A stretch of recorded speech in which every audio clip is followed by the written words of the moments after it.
What is happening out there, Rotoscouts baseball fans? Sometimes you just got to click the button and go live, gang? Been sitting here messing around, tinkering in the back end, all sorts of new ideas with Python and what we might be able to unlock from some of these new game sims we got going in the back end. Missed yesterday's show. I was out for the weekend, and then Monday just kind of got away from me coming back. Got back in the afternoon with plenty of time, but just getting everything done. Just kind of got away from me. No show there. And then, like I said in Discord yesterday, Cubs put it in my head to, maybe use what I had already leveraged from some of the game sims in a different way and create some new stuff that we might be able to put up on the website. And been knee deep in that effort ever since and got some interesting stuff. Not ready for prime time. It's not up on the website yet. If all goes to plan, it will hopefully be something that goes up there. I'm talking about some zeroed in top stack probabilities, maybe, going a slightly different approach to how to do top stacks or alongside our existing, aggregate top stacks.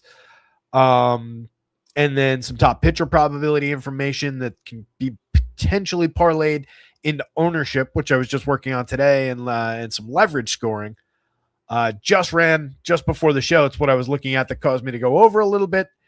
Just ran another batch of ownership and got some pretty interesting numbers just at a glance. I don't know how that compare with really anybody as far as any other site goes. Right here, specialist. This is FanDuel. Whoop.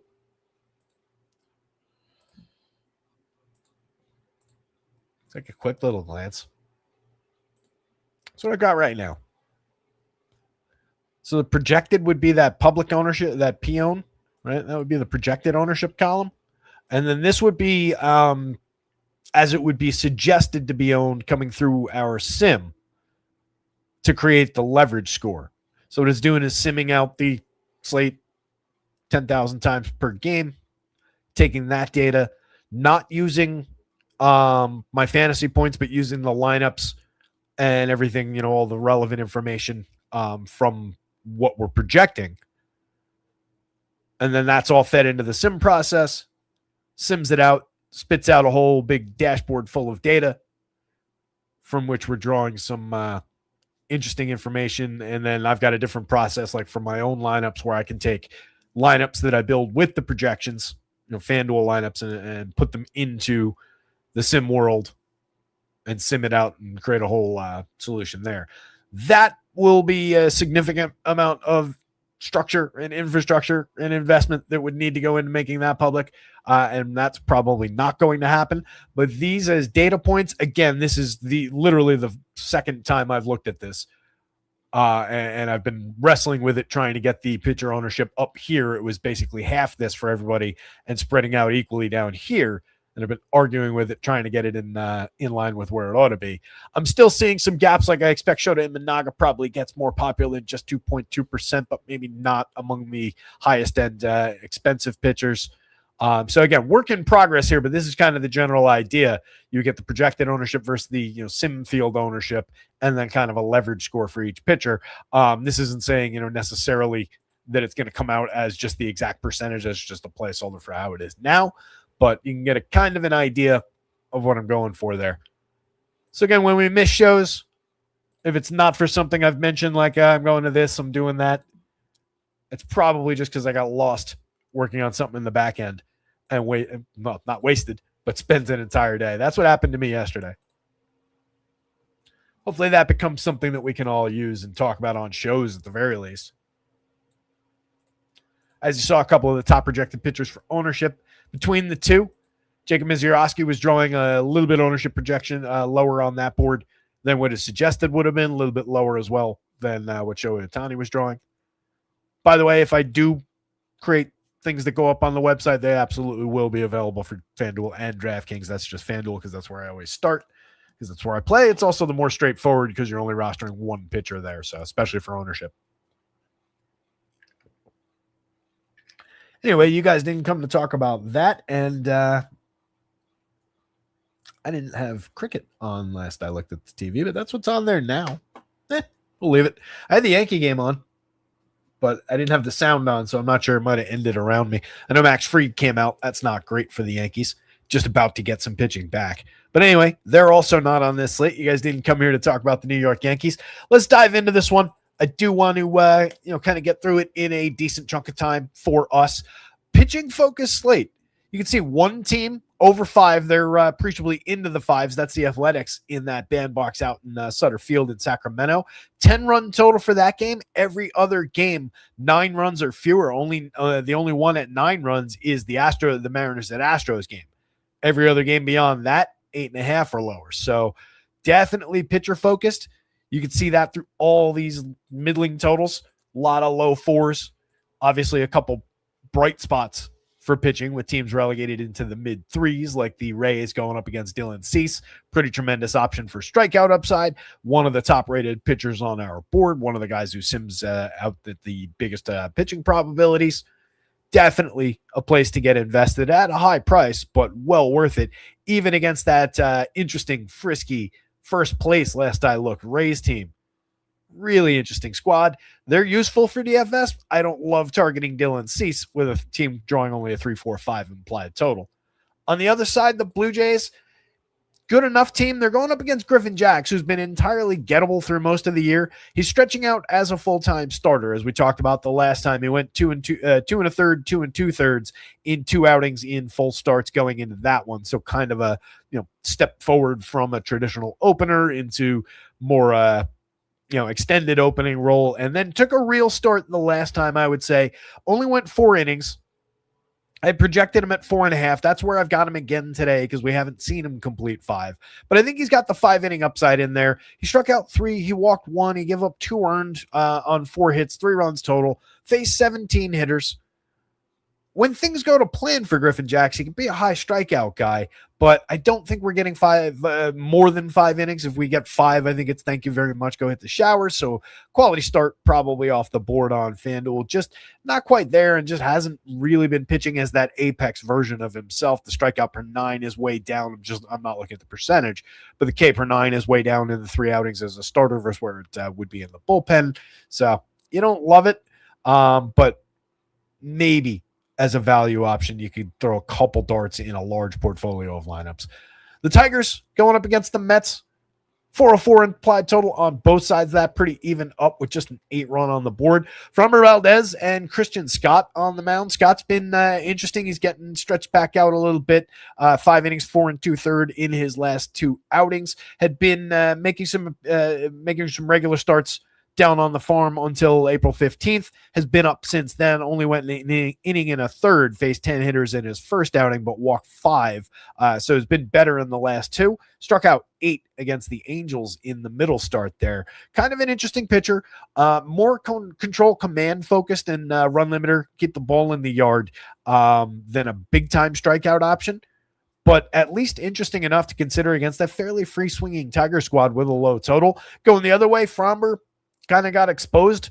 Hopefully it clued him into what's been going wrong and why he hasn't been good old reliable Framber on the mound lately. He's been tipping pitches. When guys get to second base, they can see his grip and they're signaling it's home plate. And the Red Sox let us know that the last time out. Framber gave up 7 earned, 10 runs total on 3 hits over 3 innings to find that out. 3 strikeouts and a walk, 3 home runs allowed. That should have probably told him he was tipping his pitches already. Cubbies going into Atlanta, 8.5 run total there. One of the more interesting spots on the board for the Chicago Cubs. I think they do draw a little bit of popularity. They're going up against the rookie, or J.R. Ritchie. Top-end prospect for them, but maybe not fully cooked. The Braves are just shorthanded on the mound overall. So they do need the kid. He's been just okay, walking too many, limited strikeouts, limited quality, and the Cubs showing a lot of power and a lot of upside against, and one of the healthier totals on the board at 4.57. So I think we definitely want to get there. They were coming through as one of the more likely 4-man, one of the more likely 3-man stacks in the FanDuel sim effort that I was doing. And then on the other side of that, just a 402 implied total for the Braves. They are showing interesting power upside because Imanaga gives up a healthy amount of barrels or a healthy amount of hard contact, but he's been very, very good at limiting runs. It's pretty real if you're looking at any of the XFIP and Sierra numbers under the surface, it's been pretty much a match for the low ERA. So it's a spot where maybe we see a long ball, maybe it damages him for 2-run home run, but that's about it. Couple of hits, otherwise doesn't give up runs. That's a typical Imanaga kind of a start, and there are some strikeouts available there. The Pods going up against Mizurowski, looking like a lost cause at a 3.20 implied total in a 7-run game. The Brewers on their side of it, just pulling a 3.87, though. That's nothing special. They're going up against Michael King, solidly in the middle of the board. Has been up and down a little bit, but most of his most recent efforts have been pretty solid. Just a 4-run start, 2 starts back. That was his lone blemish over the last handful, and he's been completing the 6th inning basically every time out. So a fair bet for a quality start here. That's a not bad situation itself. Just a little bit better of a lineup, more interesting bats on the Brewer side. Mizurowski, obviously the talking point there. Monster strikeout upside. The potential to go out and dominate the Padres to put up a huge fantasy score. 11 strikeouts last time out. 8, 9 twice in a row going back before that. Premium option on the board. The Marlins and the Twins, a 4 and mid-4 implied total for the Marlins. They're going up against Simeon Woods Richardson. He's entirely gettable. 6.92 ERA that is as real as anything I said about whoever that was when I said Imanaga, when I said that the run limiting was real. Everything about Woods Richardson giving up runs is very real. I think the Marlins get very popular just as a value play, just given where their pricing is. They do have interesting bats. Kyle Stowers is interesting. There are players that we would want to get to there, especially at cheap prices. You're just going to want to focus on doing it in one-off situations, potentially around some guys. You want to do it in combination with things that may not be quite the top of the board, quite as popular, but still rate out highly among the 3 players. That's what's been really revelatory about kind of digging in on the mechanics of stacking and stacking across the sim results, really trying to zero in on, not just, all right, the Dodgers look good, the Athletics look good, the Mariners and the Cubs look good, but like who within that and who rates out as the top combinations. And when you get into that, you'll see a lot of, the most obvious names float to the surface, but not always. And in a lot of cases, what I'm noticing is as we do that, the top 3 man might not necessarily come just by these 3 guys from this lineup that maybe looks a little bit mid in terms of the Vegas total, and the implied total might not come out of what sims out as the top run scoring team. And you see that again and again as I'm running these sims in the background. So it's really trying to dig in on who are the top combinations within these different teams that might be a little bit obscured by a lower Vegas total. And it leads to conclusions that, again, they look obvious on the surface. Like today, the top 3 hitters from the Diamondbacks look pretty terrific in a couple games going up against Kumar Rocker. That's obvious, but it doesn't necessarily come out as strongly through the numbers because part of that short lineup kind of drags them down in the aggregate. So that's where I'm trying to catch some of the things that fall through the cracks, some of the things that are, need to be explicitly defined a little bit more. And, you see that come through ownership a little bit as we go deeper into the process. But again, hopefully that becomes something that becomes publication worthy. And something that you guys can actually use. Test it on myself, all this stuff, before I put it out for you guys. Anyway, continuing on to stop rambling. Going for Miami, it is Max Meyer. Capable enough guy going up against the Twins, keeping them to a 4.14 implied total. They're interesting around some of the key bats, the obvious guys with a little bit of power upside, but Max Meyer has been very good so far this season, finding the strikeout form and limiting runs. The Royals against the White Sox, that's Seth Lugo and Noah Schultz. Schultz hasn't exactly been peak form. Last time out, gave up 7 earned runs in 3 2/3 against the heavily right-handed power-hitting Angels lineup. I think we can forgive him that one a little bit. Had a 6-inning shutout against the Padres, only 2 hits. Just struck out 2 and walked 3 in that game. Start before that, struck out 8, but walked 4, 2 runs over 4 hits over 6 innings to the Nationals. So we're getting what we want from him, but not all at the same time so far. Maybe he puts the pieces together here against what has been a mostly scuffling Royal squad. They do look interesting around the prime players as well, though. The Bobby Witts, the Vinny Pasquantino, Sal Perez's of the world, and Michael Garcia, Carter Jensen, so on and so forth. So they're picking up a little bit of quality for their end, only a 4.06 implied total, but they're on the board. They fit together with a lot of interesting teams as well. Schultz is on the board. Lugo going the other way against the White Sox pushes a little bit of quality in the White Sox direction. But you can see just a 4.02 implied total. It's mostly interesting around the two big bats, around Colson Montgomery and Munetaka Murakami. And then we get into some of the contact-oriented hitters who have been interesting, the Mead Ross and the Antonaccis of the world. Stealing bases, creating runs, scoring runs. Just raw counting stats for fantasy. But a low total, a capable enough Seth Lugo that I think maybe people choose to attack a little bit more with the White Sox there than they maybe necessarily deserve. D-backs and the Rangers, again, drawing pretty even there on the Vegas board. It's Ryan Nelson against Kumar Rocker. I just updated this before the show. I just want to double check that I didn't accidentally type that twice. That is the same line, right?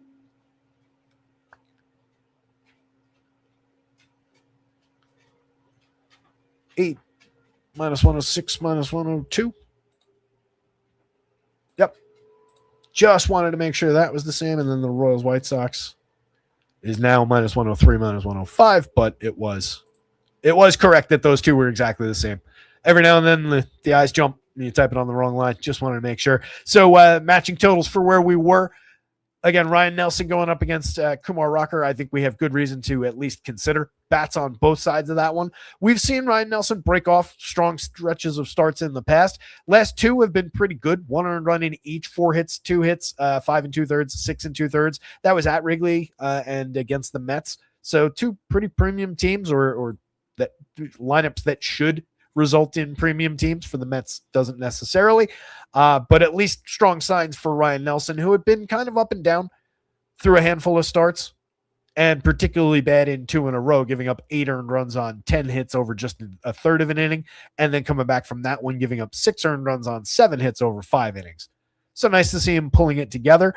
Playable, definitely showing a little bit of value-based upside. And pitching in that Rangers ballpark has just been a big bump for starting pitching all season long. That's been one of the better situations to go after that Rangers team in that park. So kind of intrigued. I'll probably have a few value-based Ryan Nelson builds. Bryce Miller making his return for the Mariners. I think we probably get 5 innings. Did go 5 in the most recent outing, rehab start down in the minors. So has 5 in the cards. Beyond that, I think you're just dealing with a little bit of bonus padding, but probably not completing a 6th inning in the first start back. He's also just was shaky throughout last year in 18 starts. So we'll see what it looks like as he puts the pieces back together, but it's a good enough Astros lineup that I really don't want to target it. 428 implied total for them. That's good enough. Doesn't necessarily lead me to many Astros stacks or anything like that outside of the odd Jordan Alvarez shares that I'll always want to get to and, maybe some builds, but not an aggressive spot to get to Astros. The Mariners on the other side of that, though, looking pretty tremendous. They're going up against Lance McCullers. He's broken off 2 good 9 strikeout starts this year, and the rest has been pretty bad across the board. So it's definitely a spot where we want to target McCullers, and if he gets us, so be it. 4.82 implied total. I do think the Mariners get popular. They're showing a ton of quality today. Matthew Liberatore in that Sutter Field, don't really like it. 5.45 implied total going against him. And JT Ginn on the mound. He pulled together a strong start in his last one. It was, I think, the first time I was enthusiastically going after a guy who I do think has quality in his right arm. Last time out, over 8 innings at Philadelphia, 1 earned run on 4 hits, struck out 8. The 1 earned run came on, I believe, a Kyle Schwarber home run.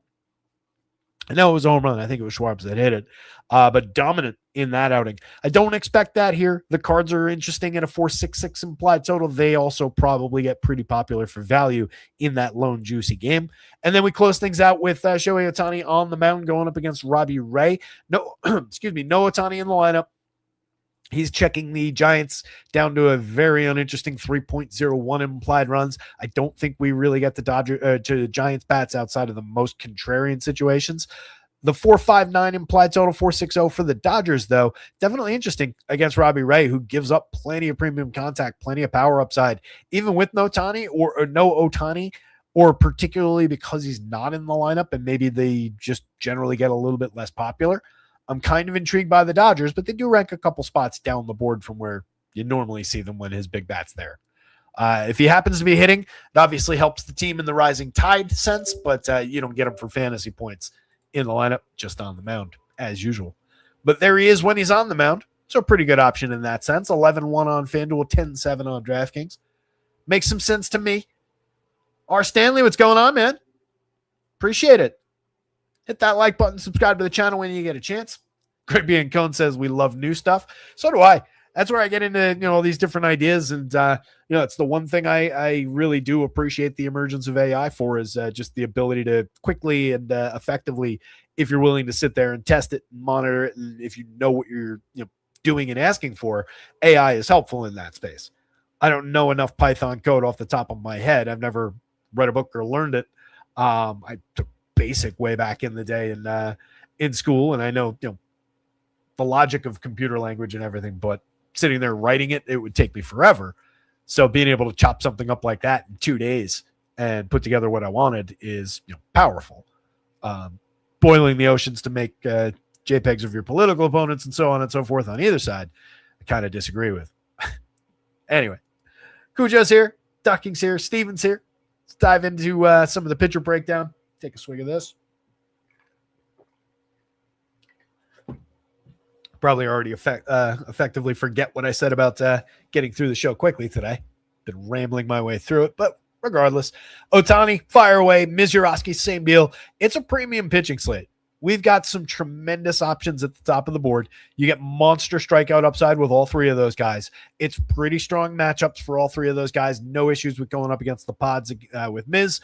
Dylan Cease, a buzzsaw through that Rays lineup. Again, they've been scoring runs. They've been winning ball games. They've been interesting. But Dylan Cease, when he's going right, different thing altogether. He is offset a little bit from the top two. Ohtani and Miz, the gap closed slightly in an update in the late afternoon before the show. But any direction you want to go at the top of the board. You can see that Imanaga, though, against the Braves, offset by a little bit. A little bit of potential damage in some iterations of it via just, the long ball and the potential for some runs to stack up against. For the price, I don't love it. He's also got a little bit less strikeout potential than those three guys. Although it is a decent strikeout matchup, it's just a deadly good Braves team that's been really successful and has a lot of interesting bats against left-handed pitching. So I don't love that spot for Imanaga. Probably more playable at 9 on DraftKings than it is there, but even that, you get Michael King for 88. You get him for 95 on the other side of that San Diego-Milwaukee game. He's really interesting. He can strike out hitters with the best of them. He can suppress power. It's just a frisky enough Brewers lineup on the other side of that, and they do get on base. They do manufacture runs in a lot of ways, and they're getting some big bats in that lineup back. Love the price on Christian Scott. And then to answer WDN's question that just popped up as we were getting into it, on the other side of that game, they're side by side here. They're both at great prices, $7,000, $7,200 from that range on the board. They're already checked down projection-wise. It's not like they're up here in the ace tier projection-wise. They're just basically representative of a healthy middle today. But Frommer definitely has upside beyond those prices if he figures it out. Assuming that he knows, all right, I've got to do something different with my glove. I'm not in, whatever, I forget the name of that, set position, but that's known for if you're in that set position, you're exposing your grip so they can tell when you're going to throw a sinker versus curveball or whatever. As long as he's not doing that and giving everything away once somebody's at second base, I really like his upside to have a decent start against the scuffling Mets team. When he's going right, Frommer's excellent at suppressing power. He's got just enough mid-20s type strikeout upside. There are plenty of Ks there in that lineup for him to go find. Even on a day where it's just keeping them suppressed for run scoring, he's very capable, if things are going right, of putting up a 7-inning start, an 8-inning start, even the rare complete game. So definitely Frommer's on the board, and I'm comfy with where he is, especially at price. And then Christian Scott, again, lower impact strikeout guy in general, particularly when compared to the top of the board there. But not much different than what Noah Schultz has been so far, what Imanaga probably really is. Lugo in the long term, certainly less of a strikeout impact guy than Robbie Nelson, but there's plenty of basement with Robbie Nelson, and he's going up against or Robbie Ray, rather. Robbie Nelson. putting Robbie Ray and Ryan Nelson together, and my brain's outpacing my mouth right now. Robbie Ray against the Dodgers, and then Ryan Nelson against the Rangers. As mentioned, that's been a really prime spot for pitcher upside. And I think at 6,800, at 6,700, that's a really good value dart to throw. Ryan Nelson's been a reliable enough fantasy contributor in chunks of starts. It's usually toward the end of a season, but capable enough guy, and going up against the scuffling Rangers team. Interesting from the middle. So I think you got healthy middle right there. Playable, but a little bit more expensive middle through like those three guys. I don't really like Robbie Ray at price or in the matchup or just for his general downside. If these guys weren't on the slate and it was Robbie Ray versus all these schlubs, then sure. Even against the Dodgers. And at low ownership, that would be the argument for taking some Robbie Ray shares. He's probably going to be lower owned than what his true ceiling would represent. And there is a little bit of a discount compared to the top of the board. But Nelson's really interesting there. Meyer on FanDuel at 91 does have enough upside to pay it off, but I don't know that he's got tons of room to compete, even with Ray, Lugo, if he's really having a good day. Certainly King, and then these guys at the very top. I don't know if we get enough legs out of Max Meyer to really get there, even on a good day. Probably peaks in the upper 30s to around 38 to 42 FanDuel points, which is good. But odds are one of these guys is outpacing it for not much more, with a chance that several of these other guys are. Bryce Miller probably mispriced on FanDuel for the return. We're probably looking at 5 innings. 6,800 on DraftKings. As long as you get the 5 and the Mariners do their thing at the plate and pay off their implied total, maybe at least a value dart. It's a very capable guy if he is actually healed. I don't love Griffin Jacks. Wouldn't probably play him on FanDuel where I'm not getting the quality start out of him. For 55 on DraftKings, maybe a couple shots. Find the strikeout form for 3 innings and then just cruise through 2 more and give me a 5, 6 strikeout day on a good day for 55. And if I can get the win upside, that would work, but it's pretty unlikely. And then we hit some no's pretty strongly against Simeon Woods Richardson. Lance McCullers is probably your main playable guy from down here. Bad as he is, unreliable as he is, he does have that 9 strikeout potential. He does have a interesting enough matchup if the Mariners are off their game today. They've been pulling things together pretty quickly. But he's playable. Rocker's a pretty firm no. Really don't like that spot. I came into the season singing Liberators praises. I thought he was going to be interesting. I thought he was going to find more Ks. Maybe he does as things go on. He's very, very cheap, but it's an awful hitting situation. It's the only 5+ total on the other side of that game. Everything about that spot screaming, this is not a value play. Just leave it alone. And then Richie against the Cubs for that money doesn't look to have the upside. JT Ginn, 69.73 on the other side of that ballpark. Same thing as Liberator. I just don't see it in that park. Sure thing, bud. WDN saying thanks for the analysis. Yeah. Be here doing this for the next little while. Until my mouth catches up with my brain and then I get mush mouthed and just blah, blah, blah, blah by the end of the show.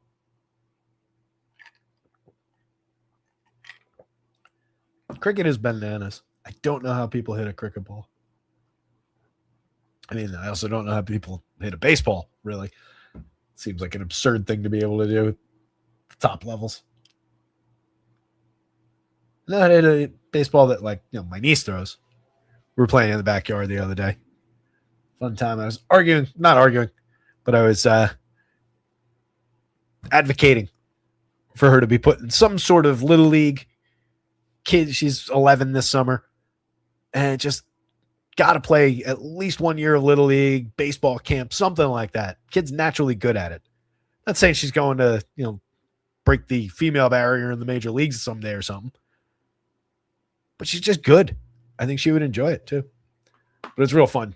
Get back there and play some wiffle ball. One of those big, old thumper, thunder bats. So much fun. She likes to call out the bases. She doesn't quite know the rules yet. That's first, pointing at trees. First, second, third, fourth, fifth, sixth, as we go around the yard, back to home. Doesn't really get when she should stop and when she should run. Anyway, we play an unstructured game in the backyard. Tampa Bay Rays looking to play a structured game going up against Dylan Cease. It's going to be pretty challenging to score some runs in this spot, good as they've been. 3.46 implied total speaks to that pretty effectively. You do have Junior sitting there at an 11.06 in the home run model, drawing some attention.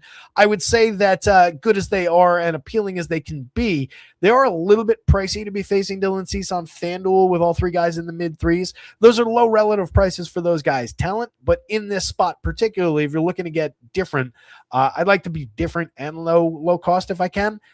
Those are ultra premium bats to get to, though, and they would be a big part of anything that the Rays end up being likely to do against Cease. So those are the go-to bats in Junior Caminero, Jonathan Aranda, Yandy Diaz. You get Yandy at first or third, so you can play one of him and Aranda, but you can't have all three of those guys on DraftKings, frustratingly. On FanDuel, you can, but you're occupying first and util, so it depends on what you want to put them together with. There are a lot of premium catcher and first baseman combinations on FanDuel today that you're going to want to get to. So occupying two from this team in a bad spot does cost you in other ways than just what those salaries look like. Going down the board, it becomes very mix and matchy pretty quickly on the Rays side of things. As mentioned, don't really like the looks of Griffin Jax. 21. I do like Griffin Jax in terms of what his stuff looks like. And even amidst his struggles this year, you can see he's well above average across all three of stuff plus, location plus, and pitching plus. He's just been allowing runs like crazy in bad spots, not finding the Ks. 21.5% strikeout, uncharacteristically low. 12.7% walk is high. The strikeouts have come down in the starts. The strikeouts per nine, as mentioned, came down to the lower mid. It looks like Matthew Liberatore in that category in those three starts. Especially against a high walk rate, it's problematic, especially when it comes with premium contact. Even on just a 9.9 degree average launch, the ball's been getting out 91 miles an hour of exit velo. So when he's making mistakes, they're really traveling. 5.0 ERA is a little bit high, but 4.30 xFIP Sierra, that's about right for what he's been this year. Too many guys on base, too much opportunity, not getting enough innings on FanDuel for my money at 7,000. Over here, if you get 5 and you get a handful of strikeouts, if he finds the strikeout form, so be it. But not a great looking total at 4.13 with a very low strikeout, highly capable Blue Jays lineup on the other side, challenging him in everything you would need from them. 17.4% strikeout rate for these guys, 18.5, 21% going back the last 2 years for the same collection of hitters. It's just not a good target to use Griffin Jax, even at price. So it's a really, really thin needle to thread using him even on DK.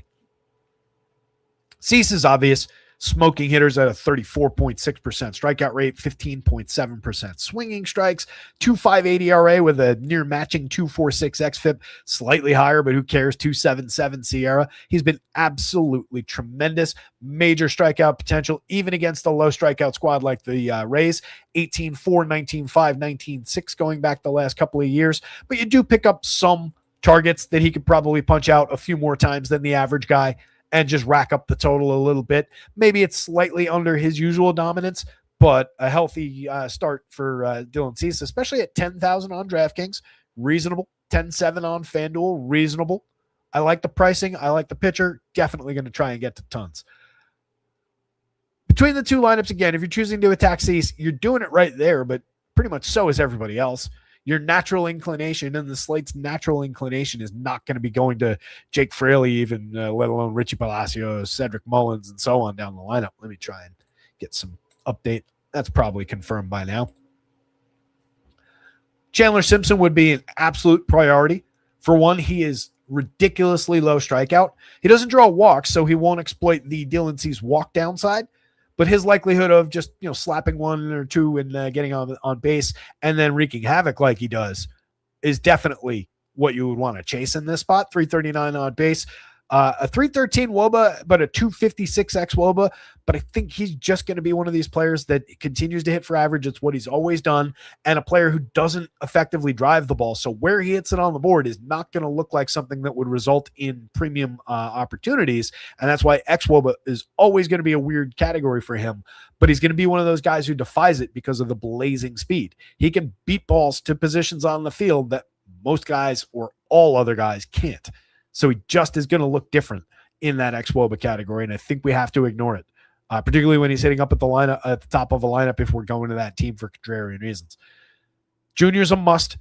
Blasting baseballs, he's got 11 home runs, 362 weighted on base with a 373X. Solid contact numbers. Needs to push those up, though. They are down year over year pretty hard and down from his averages over the last couple of years by a few points. Ananda is spectacular at getting on base, 381 on base over 176 plate appearances this year. Also makes premium contact. 8 home runs on the board is ahead of the pace from last year. We saw him struggle with the home run output last year, or not struggle, but come up short of expectation for the contact he made. But he's really put it together this year. I would say that his premium contact numbers, though, are also down pretty hard. 12.8% barrels down to 10.1, 54.1% hard hit down to 43.1. And again, going up against Dylan Cease. Yandy Diaz, utter priority. I would not build with this team today without Yandy Diaz as a part of it on either side. And then you got mix and match caliber talent. Jake Fraley, every now and then from the left side, gets a barrel on the ball, but that's about it. A lot of strikeout, not enough walk. 2 home runs, 2 stolen bases, low end on base, 294 ex-Woba under that much better, more appealing 330 actual. Palacios hasn't been anything interesting at the plate outside of the 366 on base over 71 plate appearances.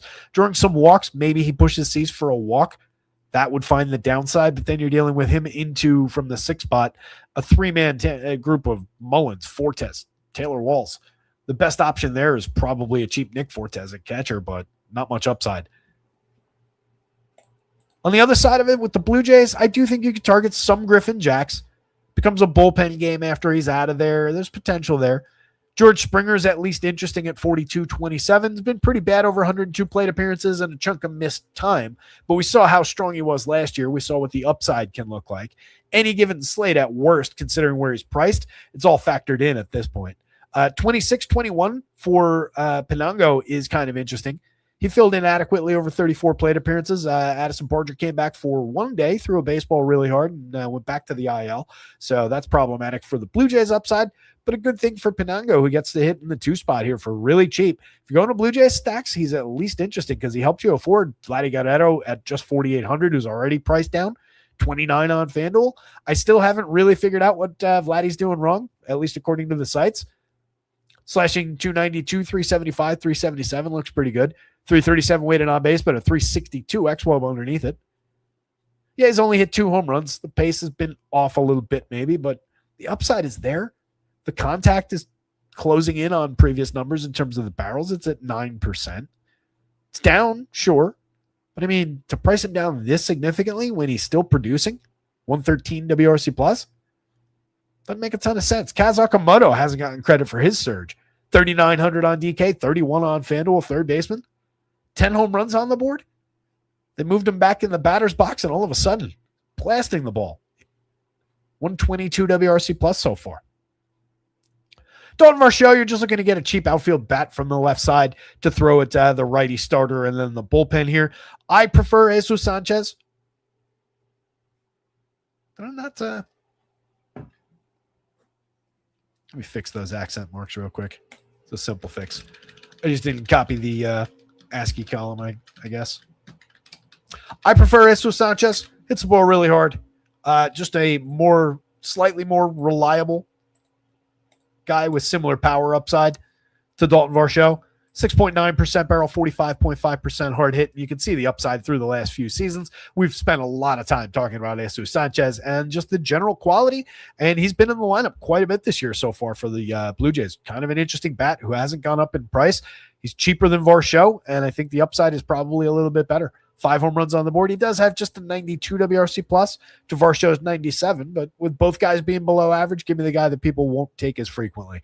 Ernie Clement, more mix and matchy util type player. Andres Jimenez had a big game the other day. He's got 5 home runs and 5 stolen bases over 146 plate appearances. Quietly seeing time. Only a 297 weighted on base with a really concerning 264 ex-Woba underneath the surface, though. Really painful once the worm turns for Andres Jimenez if he continues to be in the lineup regularly, which it looks like he's going to be. Tyler Heineman, just kind of a mix and match option. Between those last 3 guys, I think given the shot at consistency that we've seen from Clement, he's probably the most interesting bottom of the lineup hitter. but it's not ideal taking him if you're looking to wrap him back around to like a George Springer. Your most likely, most successful stacks are going to be through obviously those top four. And then I think Jesus skipping over Varsho. And realistically, it's probably just all about that 3-man if you're going to this team. Dylan Cease in a big way. Jay's bats, Rays bats. Griffin Jacks, don't think we get enough. Tigers and Mets lineups both in. Quiet day in chat. Say hello if you're out there. Hit the like button. Subscribe to the channel. Rotoscouts.com is the website. Scrolling across the bottom of your screen, everything all in is under $1 a day. MLB with a ton of content, ton of data points for you. NBA all through the playoffs into next regular season with all that chaos. Hopefully less next year. NHL through the playoffs into next season. NFL right around the corner. You get access to everything that hits the website for the same buy-in, under $1 a day, weekly, monthly, quarterly plans. Enough said. Tigers, 404 implied total. Same deal with the Mets on the other side. Again, we talked about it already. Framber Valdez and Christian Scott, healthy middle on both sides. 8,000, 7,800 on FanDuel works. 7,200, 7,000 on DraftKings works even more. You can see that Scott has come in as a 31.3% strikeout pitcher. That comes against a nearly 15% walk rate. That's not going to hold in terms of the strikeouts.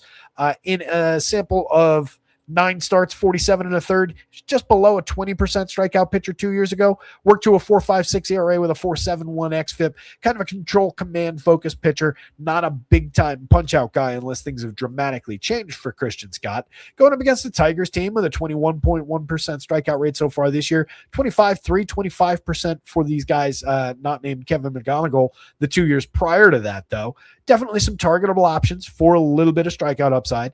If Scott's just missing some bats, he does have an 11.1% swinging strike rate. And what he's been really interesting at is, despite a fly ball trajectory, really good so far at limiting premium contact, inducing weak and medium contact, and mostly weak contact. So potential to check down the power. You can see, though, that Riley Green and McGonigal up at the top of the lineup, as well as Spencer Torkelson in the 7 spot, do draw a little bit of power upside. Colt Keith as well at an 8.09 in the model. So it's not like the Tigers are showing us nothing. I think it's a little bit both-sided there.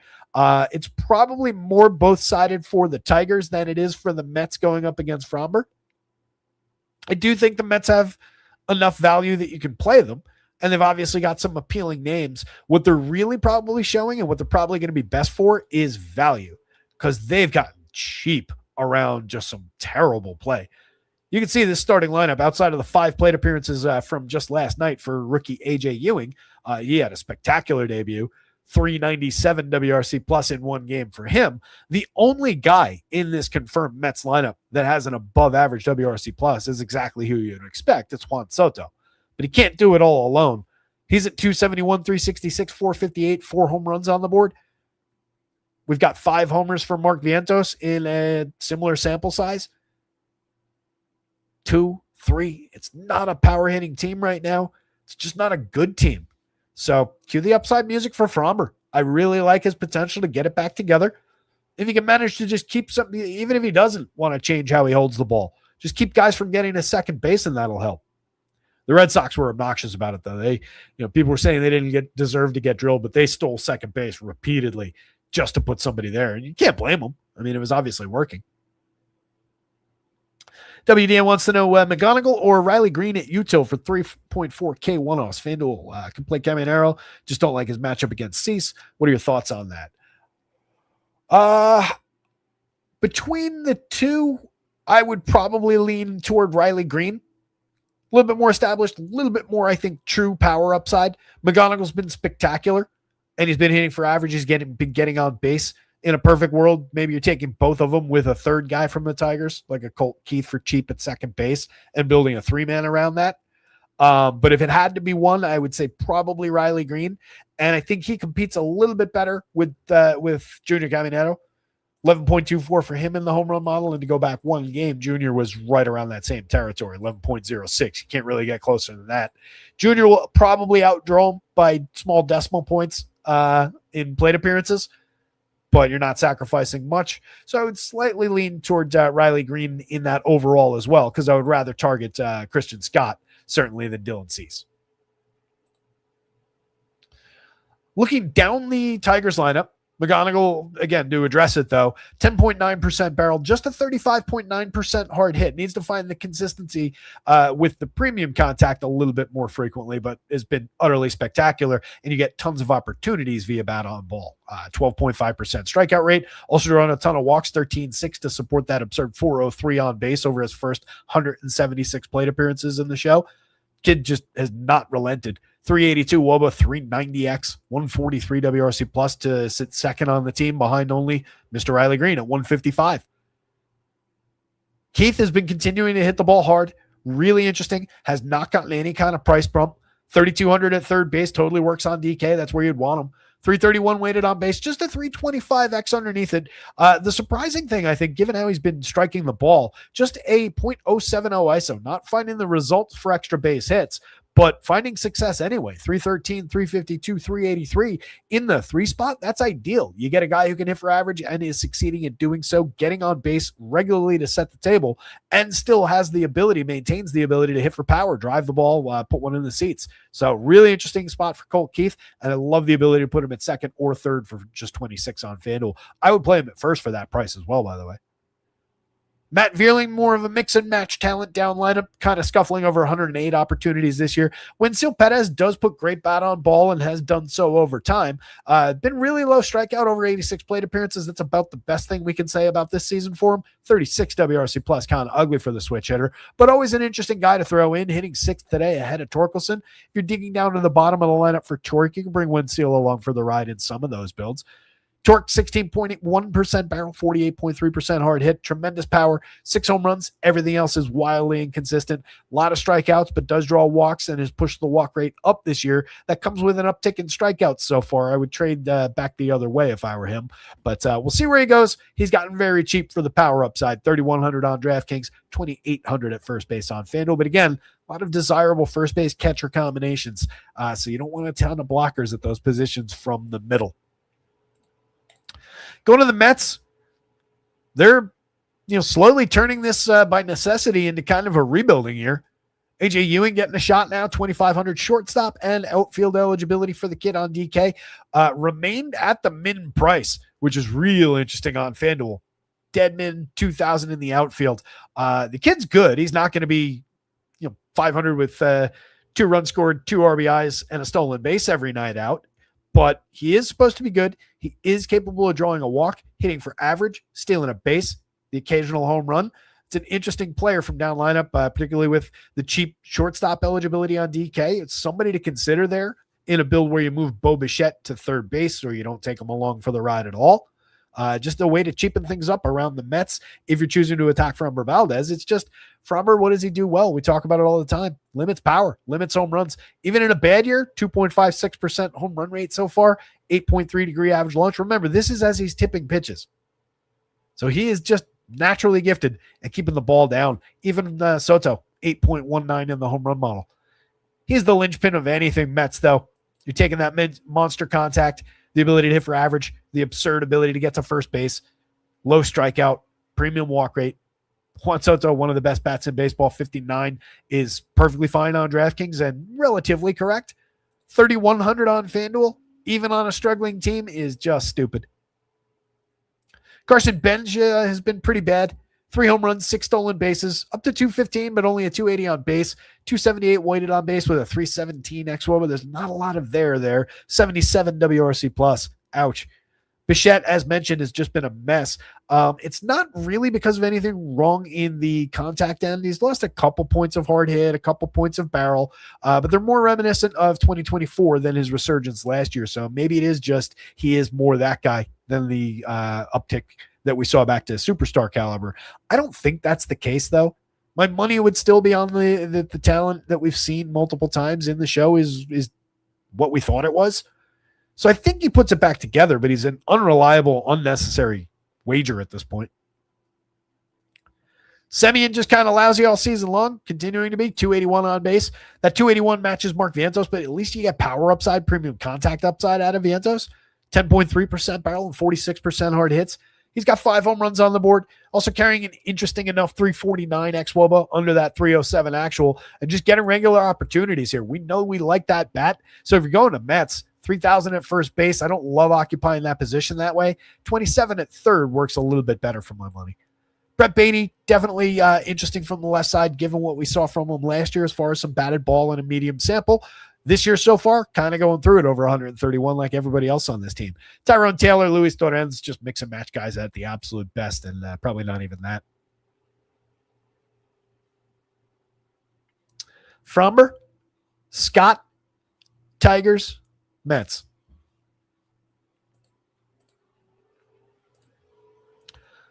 So, again, Cubbies, just showing some upside for power here. 4 guys, interestingly, above the magic number, right in the core there, from Alex Bregman to Michael Busch. Bregman, Happ, Suzuki, Busch, average of 13.74 in the home run model, going up against J.R. Ritchie here. Ritchie in 3 outings, giving up a 5.33% home run rate so far. It's mostly on happenstance. I mean, there's nothing overly problematic here, which tells me it's just a kid making some mistakes and major league hitters taking advantage of that. And that's certainly what the Cubs bring to the plate here against them.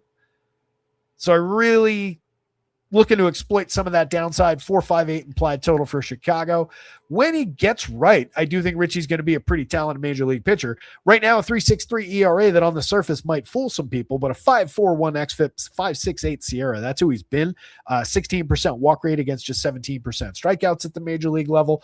It's been a little bit messy as he gets started in the career. But again, young kid just finding his way. In the minors this year, he had a 0.99 ERA over 5 starts, 3-1 record for anybody who cares about that. 27 and a third. He struck out 28 hitters in 27 and a third, 28 of 107 hitters. Gave up 3 earned runs in that sample, just 1 home run allowed to those 107 hitters. That was a AAA. And again, he's on time as far as the development. So probably just needs a little bit more seasoning or just some time to figure things out at this level, but it's probably not going to come today against these Cubs that we want to get to. Imanaga, 2.28 ERA, but a 3.39 xFIP, 3.27 SIERA. These are good enough, low 3s. Good enough for my money to really not care too much about this level of premium contact he's allowed. 9.9% barrel on a 19-degree launch, 40.5% hard hit is okay, 89.6 miles an hour of exit velo. We're just under our threshold there. We're just barely over it here. It's resulted in a 2.14% home run that could spike, but he's been controlling it. Last season, similar kind of contact, 5.47% home run. So again, there is happenstance there. He's been finding more punch-outs. He's been missing more bats. I think that's probably part of it. He's just kind of pulled himself back to the talent he's supposed to be. Last year was just kind of a blip, 25 starts, 144 and 2/3, 20.6% strikeout and 11.9% swinging strike rate. He wasn't losing it to walk. He was losing it to contact. 11.6% barrel, 43.5% hard hit. This year so far, it's back to a 15.7% swinging strike rate. That looks like 2 years ago's 14.4. He's back to a 28.3% strikeout rate. That looks like the 25.1. That came with a 4% walk rate, so far 7% this year. Little uptick there, but we'll take that. I think we're just kind of back on form with Imanaga. 4.02 implied total for the Braves. These high-powered Braves, I think that agrees. You do see that there are guys that are drawing their numbers, though. Major home run upside for the Braves. Drake Baldwin, Ozzie Albies certainly is on that list at 8.37. The 2 big bats in Matt Olson and Austin Riley, as well as Michael Harris, who's continued to crush balls all season long. Lefty-lefty, not great for Michael Harris. Less impactful for Matt Olson. But plenty of power showing for the Braves. What they're probably going to lack, though, even though they're typically good at getting on base, is that sequencing, is that just continued on base and the major run-scoring innings. Even if you get the home run, it's much more likely against a pitcher like at least this form of Imanaga to be an empty home run, a solo shot, a 2-run shot that doesn't overly damage him. 9,000 on DK, it would be less damaging than 10-2 on FanDuel. As we noted in the pitcher breakdown, though, he is separated from the field by a very appreciable handful of points. That's 10 points from the top of the board on both sides, or on FanDuel anyway. It's 5 and change, 6 and change on DraftKings. Cubs bats with Nico up top, 4,600, affordable on DraftKings at second base. 34 gets shortstop eligibility added. Nice moving piece at the very top of the lineup. Carrying a 340 xWOB under a 343 actual, 349 on base, a 120 WRC plus. Gets on base, does his thing. The occasional home run, hits for average, steals bases. Excellent, excellent option to start things off. Not one of the prime power candidates, 429 in the home run model, but a great piece for correlated scoring. Maybe doesn't necessarily come through in some people's builds depending on what they're focused on. But everybody knows that Nico Hoerner is really, really good too. So depending on how you look at the combinations, you can get different information out of the same chunk. What I like about Nico is maybe, given the low prices on some of those other guys, the 34 for people as they build this team, maybe it becomes more difficult to reach. Just knocks them down a little bit in what is otherwise a somewhat value-focused lineup still. Super playable, high-priority player. Moises Ballesteros, 4,300 at catcher. Premium option at the position on DraftKings today, 9.24 in the home run model. He's got 6 on the board, 337 xWOBA with a 350 actual, 125 WRC plus on the season, 13.4% barrel and 48.8% hard hit. That's what interests me the most. Love the upside for a premium batted ball against the struggling rookie. Alex Bregman's just Alex Bregman, and he's really, really cheap. He's been hitting the ball consistent with the past several seasons. Low strikeout, high walk rate. It's just excellent. 326 on base. That'll climb. 233 average. We don't really care about that. That'll go up anyway. 327 xWOBA. Above average, but still a little bit pedestrian for the quality. 305 actual, though, shows the difference between who he really is. Even if he's down at this level, he's better than this guy's been so far. Ian Happ, major upside, 18.3% barrel, 9 home runs on the season, a 365 on base, based primarily around that 16.6% walk. We've seen him strike out a little bit more this year, but that's been traded for a little bit of premium contact upside, a lot more barrels in a higher home run pace so far. Super interesting hitter no matter what he's doing up there, though. 3,700 works, 4,400, definitely an easy piece to reach in the outfield.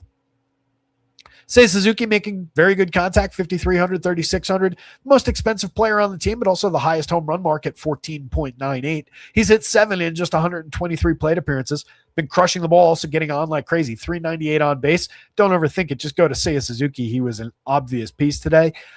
Originally, he was the home run pick of the day, and then I changed it to I didn't publish it and changed it. I just changed it before it went out to press. He is the home run pick from the Cubs, though. Michael Busch could have been that guy, 4,028 at first base, 14.77. The lefty's got a lot of thunder in that bat. We know it from what we saw all of last season. Monster premium contact. It's just evaded him this year. 8.8% barrels is halved from 17.1. 39.8% hard hits, down hard from 47.3. It's resulted in just 3 home runs. He is still getting on base, though. He is still creating runs. He's been useful. And the price, it's all factored into those prices. So even if he's just this guy, you're still getting an okay option there. But I think we see the power return, and today, more than enough upside for it too.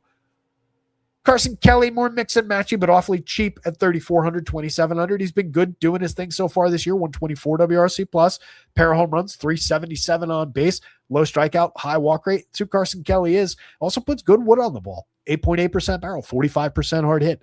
Basically everybody on the Cubs does that. PCA, similar contact numbers, 240, 308, 377. Those numbers are at least normalizing a little bit. Hopefully he's getting out of the doldrums. 4 home runs, 9 stolen bases, 95 WRC plus. Not where we want him, but at least not completely totally dead. Price is finally coming down on DK. It's been lower on FanDuel. And then Dansby Swanson, hiding down the bottom of the lineup, a 10.20 in the home run model. He's 3,700 on DK at short, 3,000 on FanDuel. I love that piece. Getting him as a wraparound totally works. Dansby has spent years getting on base somewhat effectively. 9.1% walk, 10.3% walk in 24 and 23. That's come down a little bit with an increased strikeout rate in over last year, but this year, back up at a 13.5% walk rate. He's losing via BABIP, not because he's not walking. He's also squaring the ball up pretty frequently. 6 home runs, 3 stolen bases, 9.3% barrel, and 45.8% hard hit. Making good contact, drawing walks, not striking out like he was last year. There's nothing but signs for upside from Dansby Swanson. And he's gotten cheap, effective enough wraparound play. Helps to get him into the mix here. Helps me reach Nico. I'd probably take Ballesteros. for the discount on a catcher there. Now I've got short, second, and third, and catcher filled for very cheap prices from an upside team, using at least one guy in that combination who's not going to be nearly as popular as the others at 3,700. Nice offset there. And then you can get expensive and just go Hap Suzuki and be A-okay. That is a 4,460 spend, right? So 45 a piece is perfectly fine through the 5-man there.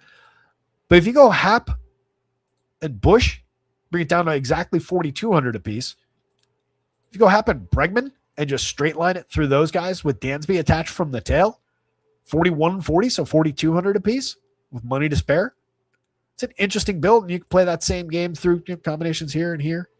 Down there with Carson Kelly in instead of Moises Ballesteros. Right? That would be the extreme way to build for value. 2, 3, 4, 5. Cheapest possible there through those guys. That's 38.40. And you're still getting Bregman, Hap, Bush, Kelly, and Swanson. That isn't bad. I think there are interesting ways to build with the Cubs. And it's kind of what I was talking about, where maybe Nico ends up falling out of some of those builds just because he doesn't necessarily fit in with the ultra cheap options. Not that that's just going to not lead to people being like, well, I've got 1,000 left. Might as well upgrade this to Nico. I think it does. But maybe it has the potential to do that. Maybe it has the potential to optimize and sim that way. On the Braves side, Mauricio Dubon, 3,100. Utility player priced very fairly over there. 29 on FanDuel is fine. He plays 4 positions over there. Getting on base at a 323 clip, 104 WRC plus, just carrying a 309 xWOBA that's kind of reflective of what actual reality is. It's a lot lower than his 323 actual, which is only right around the average. So he's been good and maybe exceeding expectations so far. He has been low strikeout, but I think people might get ahead of themselves if they're going to the Braves. I think what he is a useful utility piece that maybe you catch some wind in correlation from Drake Baldwin from the guys that follow. Baldwin, 55 to attack a lefty who is, maybe gives up a home run, and he does have that upside showing in the 11.67. Maybe you get the contact, the on-base skill come through. I just don't love spending that much at catcher to do that on DraftKings. It probably renders him lower owned than what his actual quality in this spot would be. But I don't think the full stack is a great idea. I don't think the Vegas total is one that's overly appealing to go do that with. And I don't like the spend of it.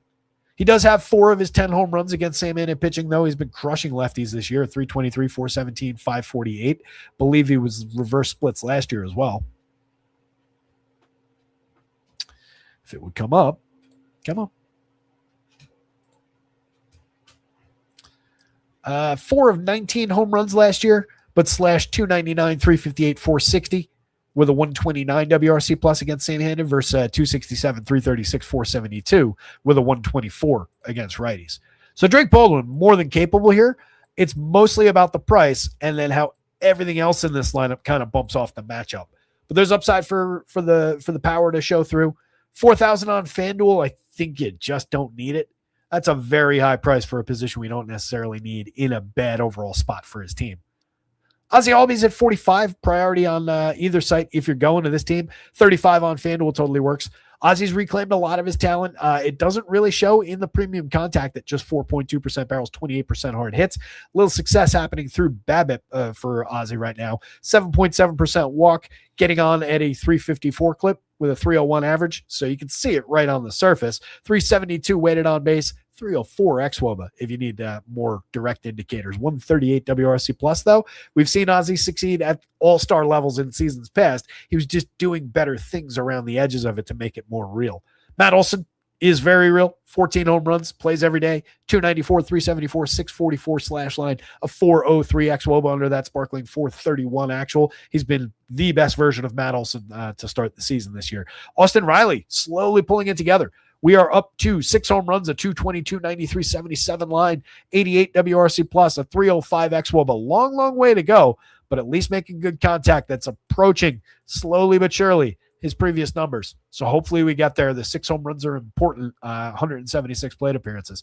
7 so far for in 139 chances from Michael Harris, 311, 338, 508. Does scuffle a little bit more against left-handed pitching, but very cheap at 36 on DraftKings. 3,000 remains fair on FanDuel. Ha-Sung Kim returned to this team a couple days ago. 4 plate appearances, pretty empty line so far. When he's going right, though, capable of getting on base, stealing a bag, the occasional home run, more a line drive caliber hitter. But welcome back. He's very affordable at 32 at short, 26 on FanDuel. Just not a great spot to attack from the bottom of this lineup. Sendeleon and Jose Azocar don't appear available on the DraftKings slate. Shame on them. Deadman pricing on FanDuel. Neither player is overly appealing. Cubs bats. Imanaga, Braves bats, Richie.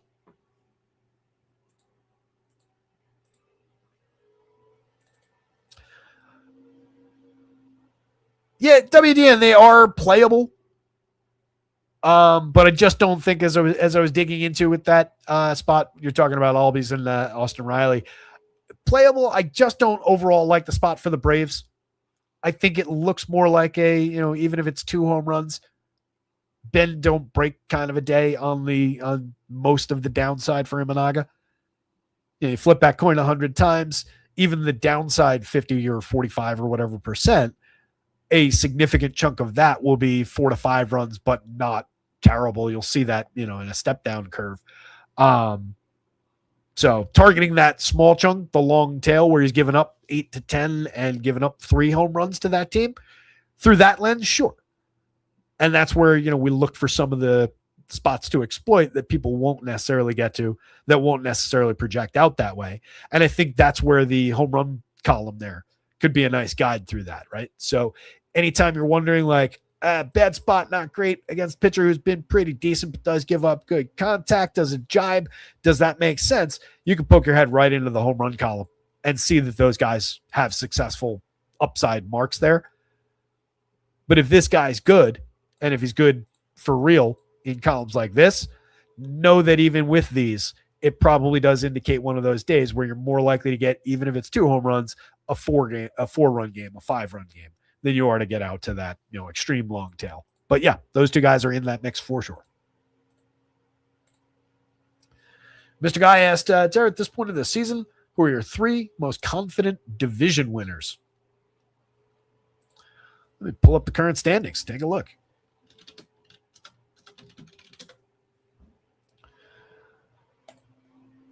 Yankees lost Max Fried today, so it's a little bit dicey to be most confident in them. They're not currently leading. They're a game behind, or 2.5 games back officially of the Rays. I don't think the Rays end up with the legs to sustain that. They'll probably be more in the wild card mix. I wouldn't necessarily lock in the Yankees as a most confident. Certainly nobody from the Central. Honestly, probably not the West either, just given how it looks right now. At the start of the season, I would have said Mariners, probably far and away to run off with that West. But right now, it really hasn't come together. I do think they hit a surge point. So if I had to pick an American League team, it would probably be them. The Braves are currently sitting at a 9-game lead. And you would expect they'll add to pitching as needed. Cubbies are only up by 2.5, but I do like this team. It wouldn't shock me, and I do think that the Brewers, good as they are at creating runs, come up lacking. It's more about that pitching staff with the Brewers. Pirates, I hope, stay frisky all year long as far as getting into the wild card mix. I love that NL Central. Everybody's above 500, 5 games separating the top from the bottom. Bunch of frisky, young, ultra fun players in that division. The Dodgers, I think, even though, again, not in first place right now, I think are the easy go-to lock-in up at the top of the board there. Assuming health, knock on wood, assuming Ohtani gets it together at the plate, I think they're going to be A-okay. So I would say Dodgers and Mariners probably remain up there. And then given the 9-run advantage, the 9-game, I keep saying run, the 9-game advantage, I'll say the Braves. Although I probably wouldn't have had them up there at the beginning of the season. They're going to need Acuna back healthy, and they're going to need to find some pitching along the way. But I think that's probably my mix.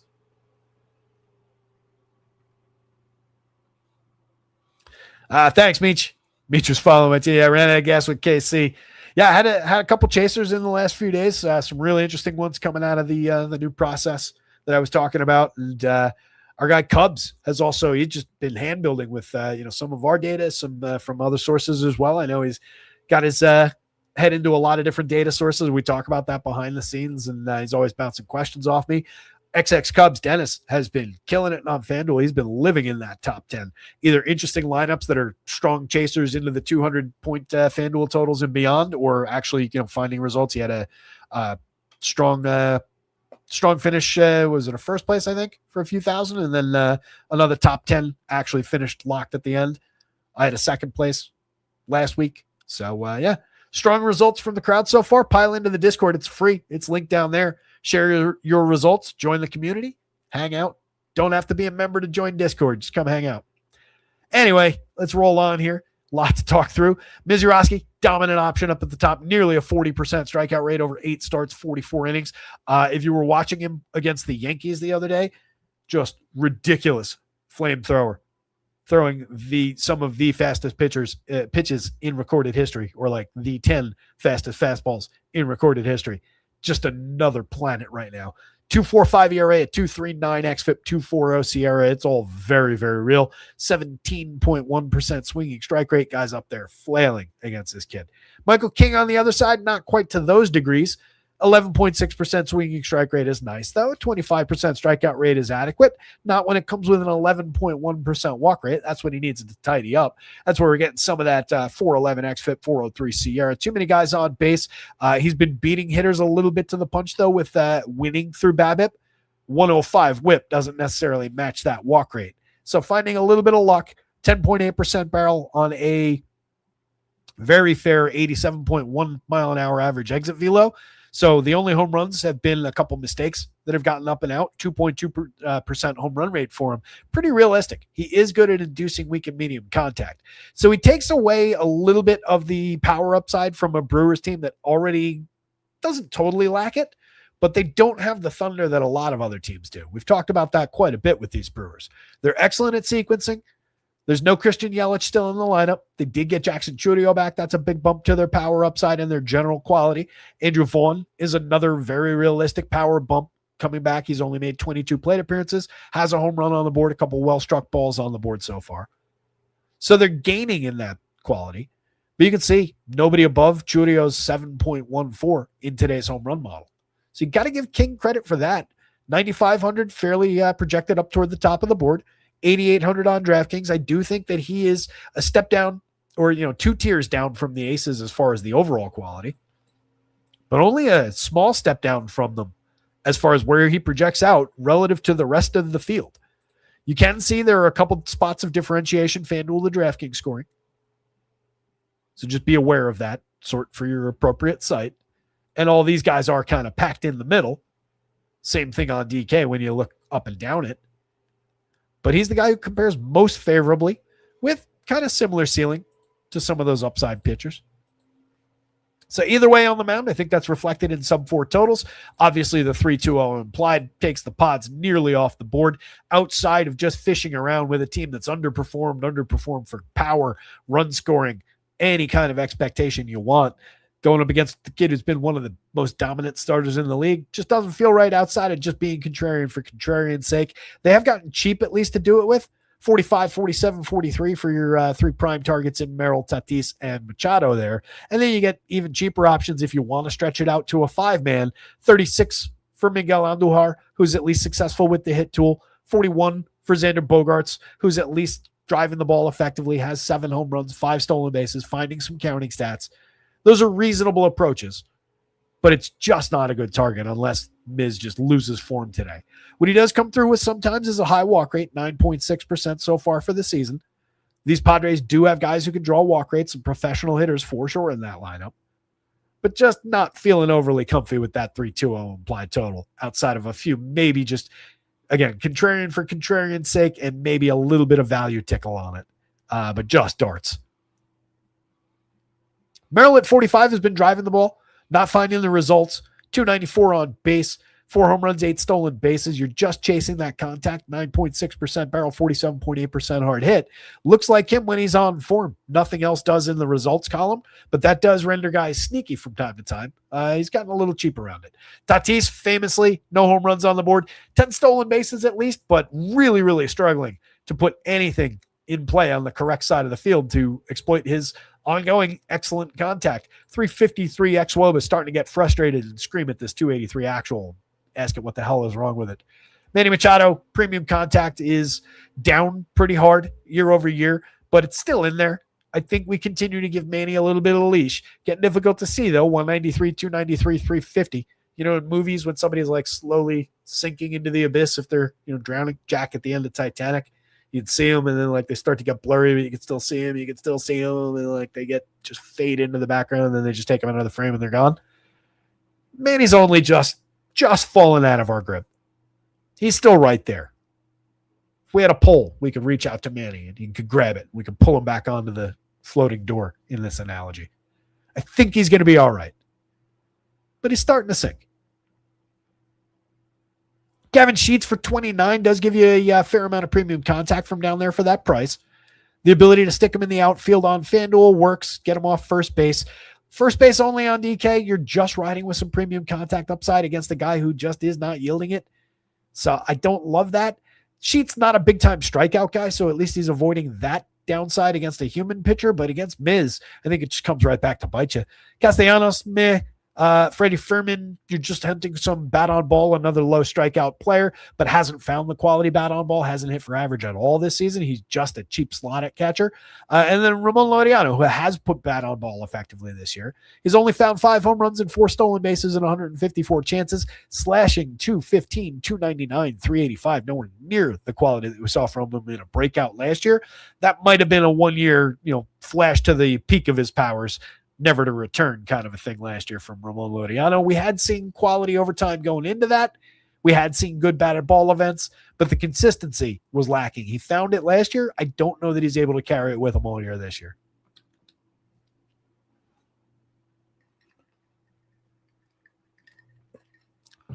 WDN asks, is there a link for the top info and stats? Everything is available for you at rotoscouts.com. Got to be a subscriber to access the data. If you're a subscriber, you get the screenshots at the beginning of the day for the projected lineups, or middle of the day whenever I get it done. You get these dashboards, but in like screenshot form. So you can't click from one to the next. It's you just got to scroll down to the next image. You don't get the full Excel file here, but you do get all of the projections. You get the home run columns in separate spaces where they're both up on the website and in a downloadable CSV. So projections, home run numbers for all hitters, all pitchers. You get a top stacks board. We do that again on the site, downloadable and in an image, where we rank the top stacks both by the power index, which is the home run column, just kind of aggregated. I split that between the top 6 hitters and the full lineup, as you can see here, because you get a little bit additional quality usually among the top 6. So you get that. You get a top stacks board. You get the game-by-game snapshots. Feel like I'm forgetting something, but that's where to find it. There's a lot up there. Under $1 a day gets you that, plus NBA, NHL, and NFL all on the same access. Jackson Chourio, as mentioned, has been driving the ball effectively over 28 plate appearances so far, just being Jackson Chourio up there. The most important thing is that he's back in the lineup. Utter superstar when he's there. Take advantage. If you're choosing to go to the Brewers, you're just looking for the run creation talent, and then one of these guys to pop off for a little bit of power. He's your strongest candidate for that. Bryce Durang's been great all season. 6 home runs, 8 stolen bases, still carrying a 424 on base, part of the run creation machine. Absolute priority at second base, even at 56-43, the top option most nights at that position if you're just one-offing it with a ton of money. William Contreras, pretty cheap at 3,800 at catcher, 31. Hitting third in this lineup, ideal spot for correlated scoring, still has the ability to drive the ball. 4.80 is nothing special in the home run model against a guy who can limit power, induce weak and medium contact. But even if we're just looking for doubles with Contreras, that's a cheap enough price to go find him. Bowers at 44 and Andrew Vaughn, that's a decision point on DK. At least they're offset nicely by price. I think you could take a good shot with either one of those guys. You could take the lefty upside with Jake Bowers. He's made great contact. He's also got the ability to steal a base that maybe Andrew Vaughn doesn't necessarily bring to bear. Vaughn has similar, if not a little bit more power from the right side. So a lot to go back and forth with. Love the price difference. Hate that they're at the same position. Only one bite at the apple on DK.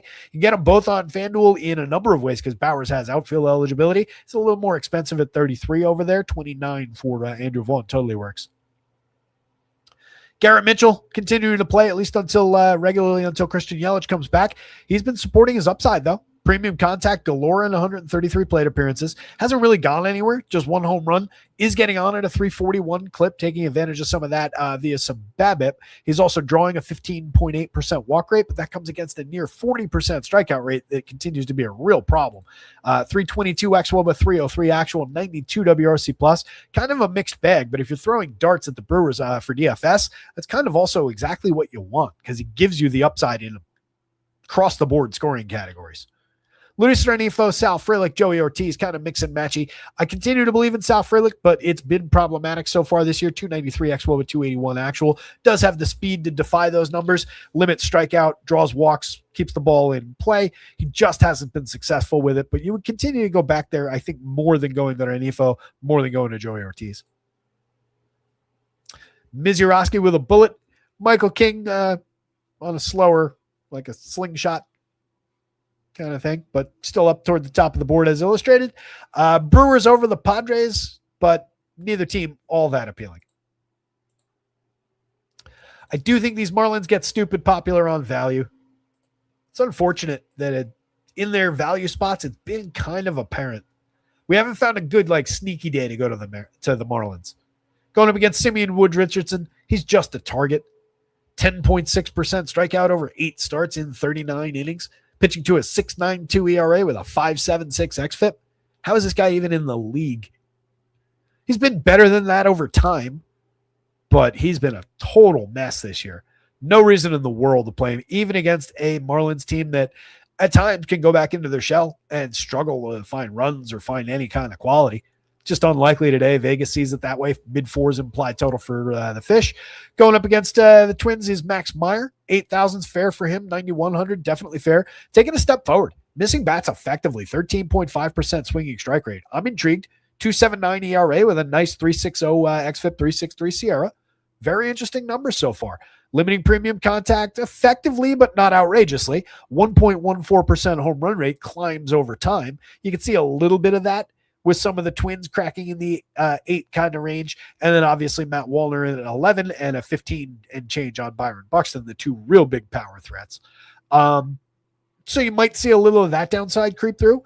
But if he's on form, Meyer can definitely find a good strikeout day against a Twins squad with a 23.7% rate for this current version of the lineup, 20.5% in some mixed samples last year, but 26.2 for the guys who were in the league 2 years ago. That's skewed by that 51.6 as we've discovered, but 22.6. There are definitely some strikeout targets on this Twins team.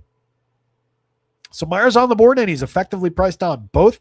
Obviously, probably more in the conversation as an $8,000 pitcher on DraftKings. Going to the Marlins is going to be popular, and it's going to be popular around probably these same guys up top. So what we need to do, in my opinion, is mine the bottom of the lineup for quality. And where I think we can find it is, for one, particularly on DraftKings, if you're forgoing Liam Hicks, or even if you're putting Hicks at first base and forgoing Connor Norby, $2,100 Joe Mack, who we kind of stumbled across the other day. He wasn't on my radar as a prospect, but he was a top 100 prospect. Has a decent hit tool, has the ability to drive the ball, hasn't flashed it in his 24 plate appearances in the show so far, and he's buried at the bottom of the lineup. You can see some of that quality, though, in the 5.30 in the home run model. He's a lefty bat going up against a terrible, terrible righty.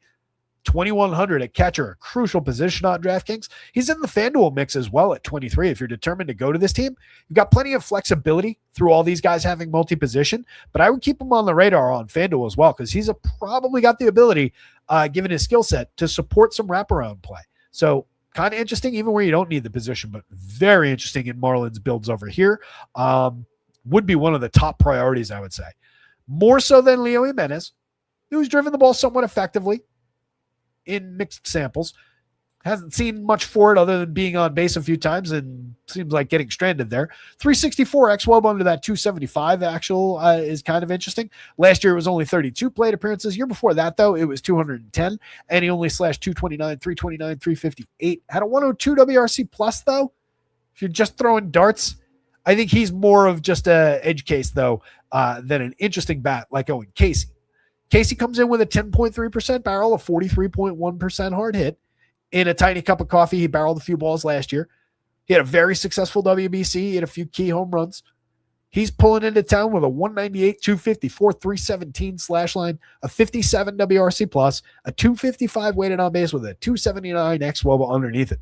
So nobody's going to be interested in him. He's also striking out 41.2% of the time. So know for sure that you're more likely going to take a 0 from having Owen Casey in your lineup than you are likely to bend the slate to your will for having him.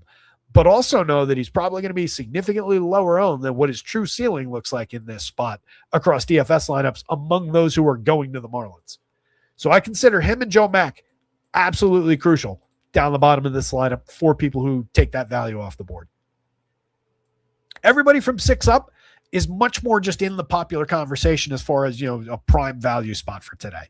They're all effectively priced. The more expensive guys are all fair. Liam Hicks at 54, I would argue with under normal circumstances, but he's had a great 142 plate appearances. He's putting, effective bat on ball that is an uptick from what Liam Hicks has been in years past. He's very interesting in terms of limiting strikeouts, putting the ball in play. He can even draw some walks, as we saw last year. 298, 359, 540, 9 home runs. It's not uninteresting. Lefty bat, catcher and first base eligible is nice on DraftKings because you can move him around a little bit. Gives you a lefty at first base when they only got Connor Norby there as well. But he's going to be crazy popular, especially among people that go to the Marlins, but also in one-off role, also around that catcher spot. I think the probably more interesting way, if you're determined to one-off Liam Hicks, is probably to put him at first base on DraftKings. It's the same thing on FanDuel. It doesn't matter. But on DK, I would probably one-off him there, take another big bat at catcher or just a cheapo catcher. This is in situations where you're not obviously going to Joe Mack in combination with that. But if you're building with Marlins, him at first, Joe Mack at catcher, and then fill in with the premium bats, the guys that everybody's going to be using. Kyle Stowers is very obvious. Has struggled with the barrel, but a 58.5% hard hit rate over 82 plate appearances tells me it's going to come. 10.13 in the home run model to lead the team. He's got 1 on the board this year. He had a ton last year, 25 in only 457 plate appearances. Was also just tremendous all season long across that full slash line. So a category filler for sure. 38 is cheap going up against this pitcher. 28, same thing on FanDuel. Absolute bargain for the true upside for Kyle Stowers. Otto Lopez probably playing over his head. 382 weighted on base, but a 349 xWOBA is holding up. 337, 366, 503 slash line is as well. If anything, I think low strikeout, a lot of contact is very real for Otto. It's just we're finding a ton of success right now that probably does cool over time. Don't love him at either price. Shortstop, I also question on DraftKings. Going to be popular for the slot. 35 at second base on FanDuel. Maybe I can cut into that popularity some over there, but I don't like him. He's going to be one of the, I do like him. I do like the spot for him, but given the ownership, given the pricing, it's a little bit bumpy. That's why we have to differentiate around Owen Casey, Joe Mack, and so forth. Norby, big home run the other day, if I remember correctly. He's got 3 on the season, 336, 370, 143, 323, 290 is a little problematic in the weighted on base in the xWOBA. 9.1% barrel is right around where we found him last year. Same thing with that middling hard hit rate at 36.4%. Has never fully put the tools together, really. He's very cheap at 25, 28, but he's right-handed.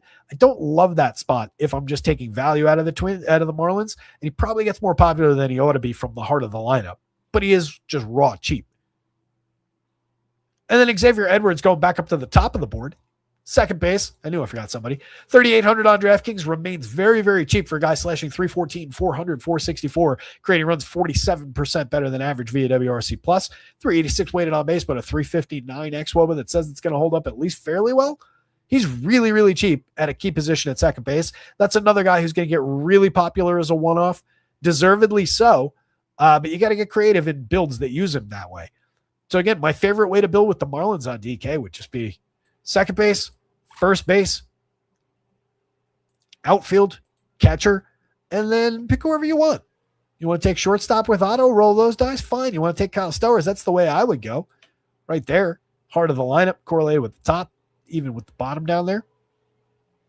That's $35.60 a piece for the 5-man. It's not going to be unowned. You still got to get creative with it. But I think getting those guys in will make a difference. playing Meyer with a secondary Marlins stack a good approach? It's not a bad approach, Colin. Meyer's certainly on the board at that $8,000 price. Again, it depends on who we're talking about with those Marlins. Like going to just Xavier Edwards, Liam Hicks, Kyle Stowers is going to be an incredibly straightforward way to build with the Marlins. But even within that, it depends on what you're putting them together with. Depends if you just easily, just leave some money on the board is a super easy way to differentiate among baseball lineups. We've talked a million times already about how you don't need to spend all your money on in baseball. Not even close. And that's borne out through Sims. You see it all the time. So I would just be conscious of those things. But yeah, they're easily on the board as a value stack. 3-man, 4-man, 5-man, whatever you're building. And I do think that Max Meyer is interesting enough for the price. Going to the Twins and trying to pick up a little bit of pace. Again, Meyer has been giving up a little bit of premium contact that defies where that how low that home run rate is. So I think a little power expectation for the Twins is perfectly fine. A 4.14 implied total puts them in playable territory. A lot of teams in that low to mid fours range. 15.49 on Buxton is interesting. So is the power upside from Matt Wallner down there at an 11 in the home run model. He's really scuffling otherwise this season. 172, 267, 302. He's hit 4 long balls. Does have a double-digit barrel rate, but the hard hits have come down. The barrels themselves are way down. Strikeouts are up. Walks are down. It's been problematic, but he's gotten really cheap for the effort. 27, 26 across sites. I definitely want to take the big lefty if I'm going to Twins from down here. Tristan Gray, you can take or leave. He's just kind of a mixer at the bottom. He's hit some balls hard, fills some cheap infield positions. So be it. An inoffensive option from down there, but also doesn't really get reliably on base. So you're looking for him to clean a couple guys from here rather than get on and set the table for those bats. So it's less than ideal getting both those guys in. I would look more Wallner up if I'm building with him. Look for him to clear maybe a Keishel as a mixer. Caratini also works for that. But I would rely on Keishel's ability to hit for average, get on base a little bit more often than Caratini if I'm looking for that correlated scoring piece. And I like taking the second base off the table. 4,400, not ideal for what Keishel's been so far this year. 228, 316, 302. 2,800 on FanDuel works a little more effectively than that. So now I'm getting those two. And then you can get into a little back and forth with Cody Clemens and Josh Bell. If I'm hunting for that one good bat at ball event, give me Cody Clemens for cheaper since I have to roster one of them at first base. Obviously, Buxton's coming for the ride. I'm at 41.25 for the 4-man. Then grab whoever out of Brooks Lee, Austin Martin. Mix and match quality for both. Right now, you're getting a little bit better average, over 120 plate appearances, more frequent on base out of Austin Martin. We'll see if it continues. He's not really driving the ball effectively, but he is drawing walks. He's limiting strikeout. A lot of balls in play, a lot of success via BABIP. We'll see if it continues. Right now, xwOBA says it will. 367 under that sparkling 394 actual. You have a concerning 273 xwOBA under the 331 actual that Brooks Lee has put up so far. All indications are that it's going to come crashing down around that 273, 24, 416 slash line that is only just okay. So between those two, I would probably lean Martin. And I don't love that Lee only slots in at short on DraftKings.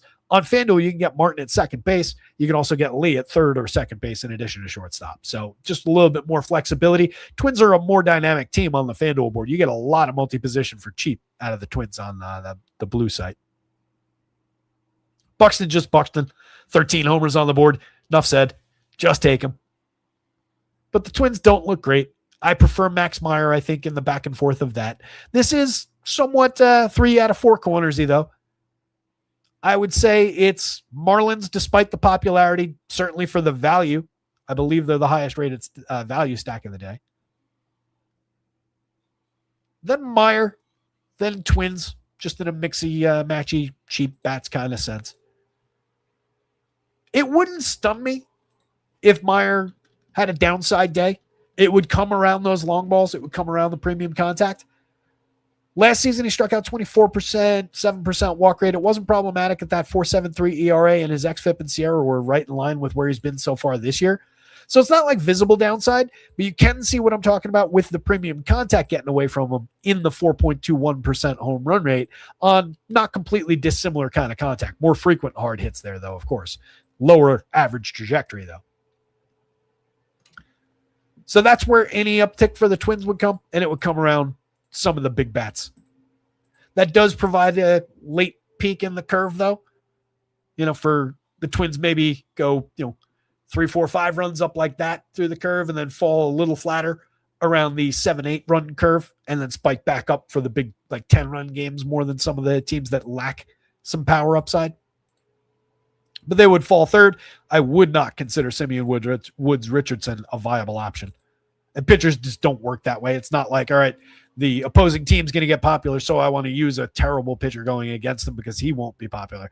Pitching does not work that way in any way, shape, or form. Just a bad idea. SS Ghost, shouldn't it be SS Troll? It sounds like a miserable cruise, the SS Troll. Didn't this guy get canned? Why is he still here? Don't you have any new material? Are you saying, it's just boring? I don't mind trolling, but troll effectively. Don't be boring. Good God. 406 implied for the Royals, 402 for the White Sox. Pretty even up game going Noah Schultz. A little bit more upside probably than Seth Lugo. Lugo just a decidedly middle-of-the-road type pitcher. Comes in right around the average. 3.90 xFIP, 4.15 Sierra is kind of indicative of that despite the 3.21 ERA. 21.4% strikeout hovering around the average. 8.7% walk rate, same thing. Decent enough at keeping the ball in the yard despite a little bit of contact on a fly ball trajectory. 0.51% home runs this year. Last year it was more problematic. 4.42%. Had more get away from him last year in 26 outings, 20.5% strikeout. But again, around the average across ERA, xFIP, and Sierra. A little bit over in the 4.5s. A capable guy who could put up a day if the White Sox come out and struggle, particularly if they don't get the upside out of Murakami, out of Colson Montgomery. Could be a good enough day for Seth Lugo. There's still a little bounce in facing the White Sox. So he projects out just fine. I prefer him at 83 to 9,000 on FanDuel, but he's right in the mix with Michael King, spots like that, in probably a better overall spot. Noah Schultz in his 5 outings, not really finding the Ks, walking too many, not really finding the swinging strikes, kind of interesting. 4.68 ERA, 4.83 xFIP, 5.06 Sierra. Just again, probably another kid who needs some seasoning or just needs some time to really find his confidence to throw pitches to major league hitters. Not really flashing a ton of upside for power in the Royals lineup, though. They're coming through in terms of some of these top guys in combination with one another are coming through for successful days for DFS as top 3, top 4 stack percentage probabilities around those specific players, around some run creation. So it depends on how we're looking at it. For the full 9-man, they rank down the board a little bit more. When we're talking about Bobby Witt, one of the key players of the entire slate, some of the biggest upside of the entire slate at any position, and one of the priority shortstops in a vacuum. Michael Garcia is tremendous, has major upside to hit for average, get on base several times, be a great piece of correlated scoring. You do have power from Sal Perez, from Vinny Pasquantino, even though he's been hiding it somewhat effectively overall this season. 5 home runs in 172 plate appearances for Vinny, 6 so far in 168 for Sal. Both guys struggling to hit for average, both guys scuffling in terms of getting on base. We know for sure that both those guys are significantly better than that. So if I'm going to Royals to take on Noah Schultz, give me the big right-handed bat with power in Sal Perez for a very cheap price at catcher on DraftKings. 27 totally works. Any spot on FanDuel. And Vinny's upside doesn't really suffer against a lefty who's still really trying to find it. Noah Schultz does have the profile of a premium strikeout artist, a premium strike thrower. That's who he was through the minors. He's also gigantic out there. So maybe visually, release point-wise, it does impact Vinny a little bit more than your standard lefty. But I love his upside, and if we chase the kid, we get into that White Sox bullpen, and then all bets are off. Starling Marte, Isaac Collins, Elias Diaz down lineup, mix and match pieces all. Marte's looked all right over 39 plate appearances, getting on base a little bit. More just an average, maybe steals a base from time to time, piece of correlated scoring down lineup for that team, though. On the White Sox side, going up against Seth Lugo, totally viable with this squad. 91 pretty good plate appearances for Sam Antonacci so far. Still only 35 on DK, 29 on FanDuel. That's an interesting outfielder. Excellent hit tool, the ability to get on base. 283, 82, 413. Does have the ability to impact the ball more than like a Luis Arias, though. He's been getting a little bit of Luis Arias clone thrown around so far, and I don't think that's totally accurate. 11.9% barrels so far, small sample of batted ball events backs that up. 35.8% hard hit, not necessarily, but through the minors, did have a little bit more ability to just create impactful batted ball events. So keep an eye on that, but super interesting. Hitting ahead of Murakami, who has 15 home runs. Utterly elite, 15 homers, 362 on base, 378 xWOBA, 146 WRC plus, monster for premium contact. Miguel Vargas, 5,000 is an offensive price. 9 home runs, 6 steals, getting on at a 375 clip thanks to that 16.5% walk rate. That is a big spike over where we've seen him in the past. He's also made some very good contact. 239, 375, 479. Weird little slash line there for a player price where he is, but the 9 homers, the counting stats, the 406 xWOBA is certainly encouraging. You definitely go to him if you're going to this White Sox team, but I continue to think that there is overperformance going on here and some general downside, but he's been very effective. Maybe it's just the price bouncing off of a little bias. Colson Montgomery is effectively priced. If you're just averaging those two, that works. 4,400 for his power upside, 3,200 on FanDuel at short. He's got 10 home runs on the board. He's carrying a 323 xWOBA under his 348 actual, 120 WRC plus. In a lot of ways, has not been the hitter that Miguel Vargas has, but we saw the hitter he could be last year. He is one of the leaders at shortstop over since he's been in the majors. Chase Meadroth, another guy with an excellent hit tool, 277, 345, 399, getting on base pretty regularly, up to a 111 WRC plus after a slow start. Another guy who doesn't really drive the ball, but places it where he can succeed, beat it to first base, hit for average, continue to defy xWOBA. Jared Kelenic, once upon a time, a top prospect in baseball. Lefty power for sure. The ability to square one up randomly for a very cheap price from the left side for sure against Seth Lugo. Again, a middle of the board type righty. I like Kelenic, not a reason really to go to the White Sox, but once you're there, I would take that over Andrew Benintendi, certainly. Benintendi, overperforming his talent, only has 2 home runs, 231, 273, 359. Just some really good pieces of contact so far, but it's done nothing with him. I promise you, Jared Kelenic has more upside than Benintendi. Tristan Peters, it's pretty similar. Peters hasn't shown you very much. Little ability to hit for average over 103 chances. Bigger fantasy events come from Jared Kelenic's bat. Not frequently, but it's there if you're going to this team at 21. And then Drew Romo's a mixer at catcher. He has 4 home runs and 36 chances so far, though. Don't count on that pace keeping up.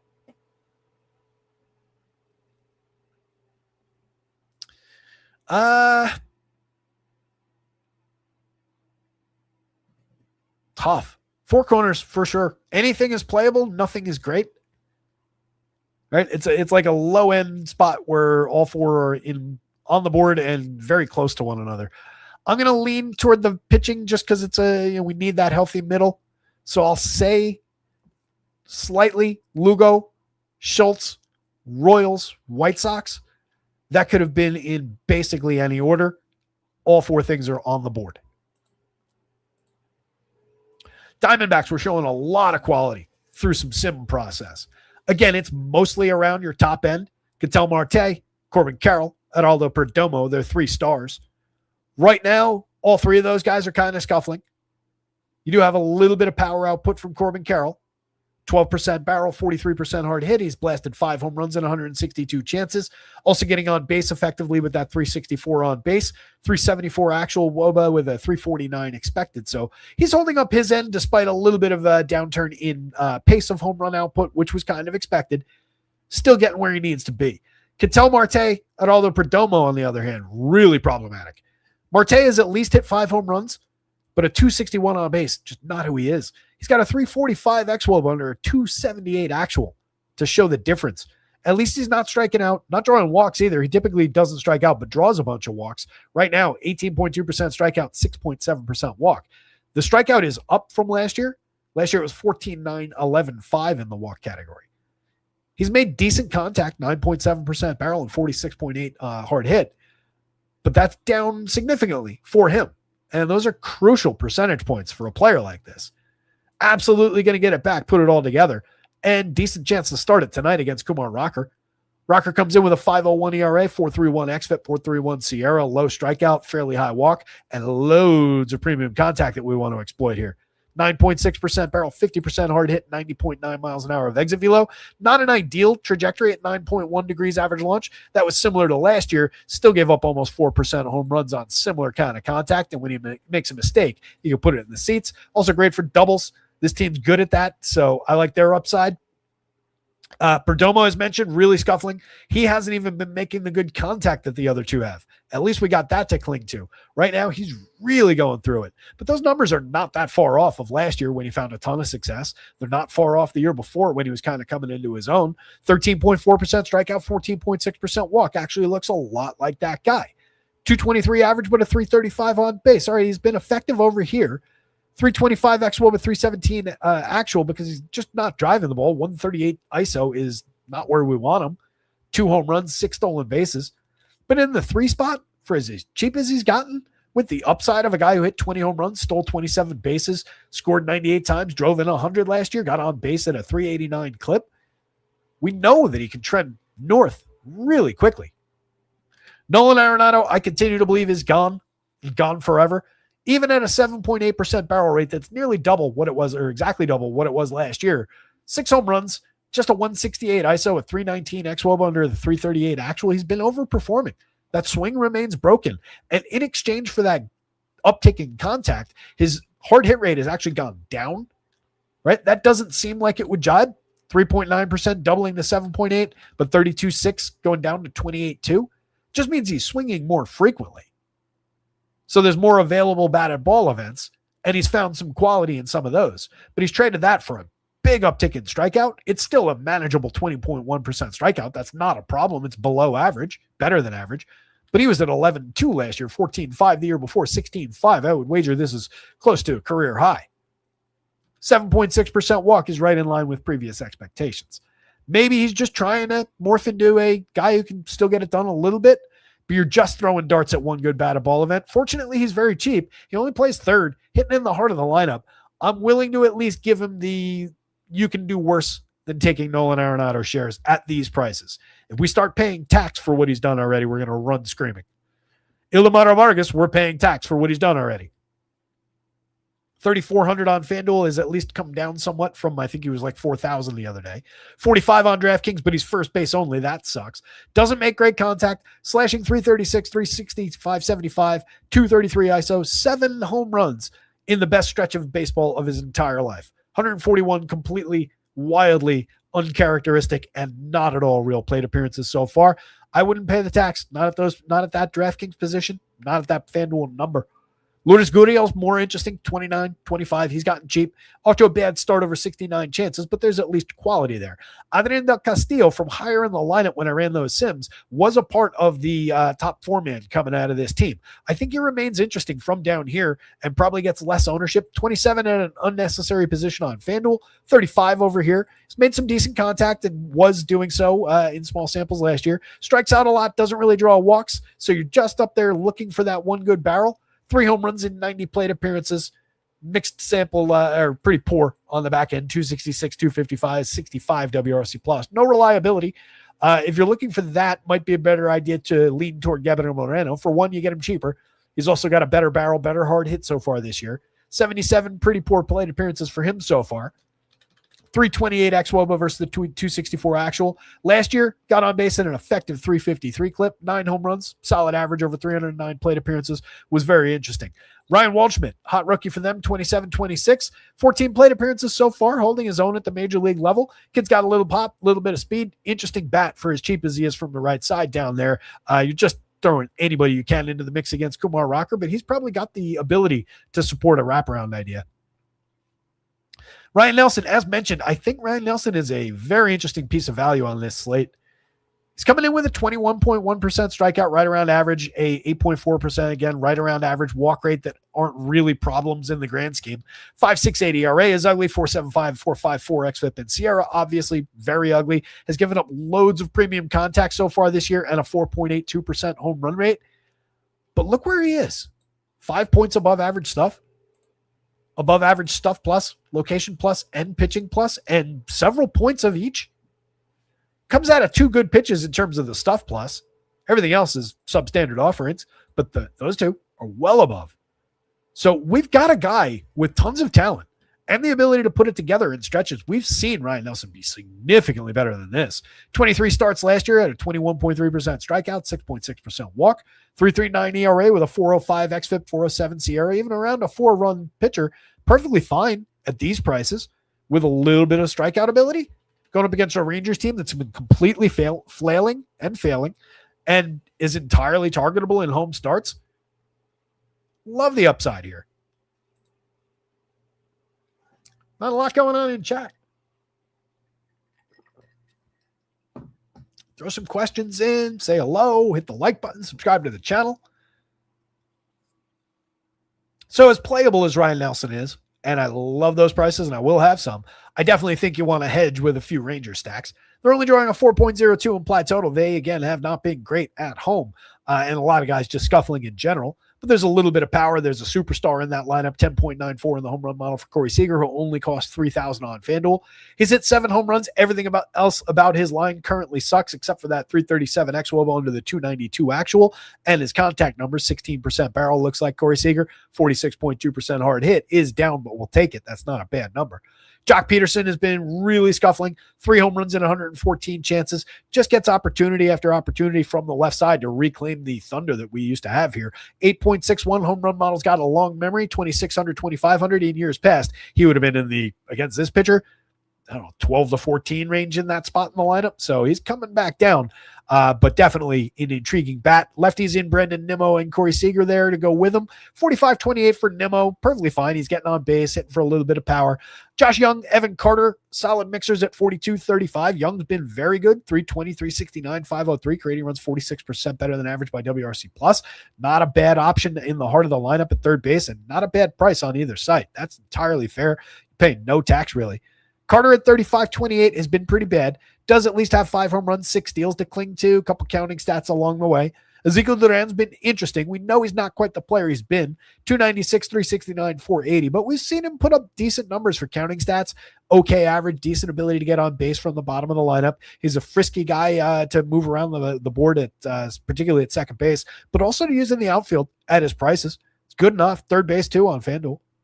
Don't love him at short, don't love him at first. Alejandro Osuna's cheap in the outfield, hasn't done much of interest in for a little bit of average, getting on base, certainly 129 WRC plus over 44 chances, drawing a decent walk rate, yet to barrel a ball, 26.9% hard hit. We'll see where that goes. Last year, 5.9 and 37% hard hit. Jake Berger's very interesting for power upside, and Osuna's best role would probably be just setting the table ahead of Jake Berger down the bottom of the lineup if you're going in that direction. You can take 2 cheap options if you're building there. 1, 2 there, and then probably just, straight line through those 3. I think makes a ton of sense. And that's a $3,900 per man on the nose kind of a build. It's not bad. Berger, 8.10 on the home run model, 6 on the board so far this year. Danny Jansen, the occasional dart for a little bit of power, a little bit of premium contact. 2 home runs in 95 chances. Sub Mendoza, pretty problematic start to his season. Diamondbacks bats. Ryan Nelson value. And again, Diamondbacks bats were really living up toward the top of the lineup with, some of the super obvious guys there. That gets a lot thinner as we start adding pieces outside of the key 3 guys. Not saying you can't 5-man them, but they're an ideal 3-man stack. It's unfortunately going to be the most popular way to use them, but I don't know that they get, raw sense popular. So that was Diamondbacks bats, Ryan Nelson value, Rangers bats after that. Don't really want to use Kumar Rocker here.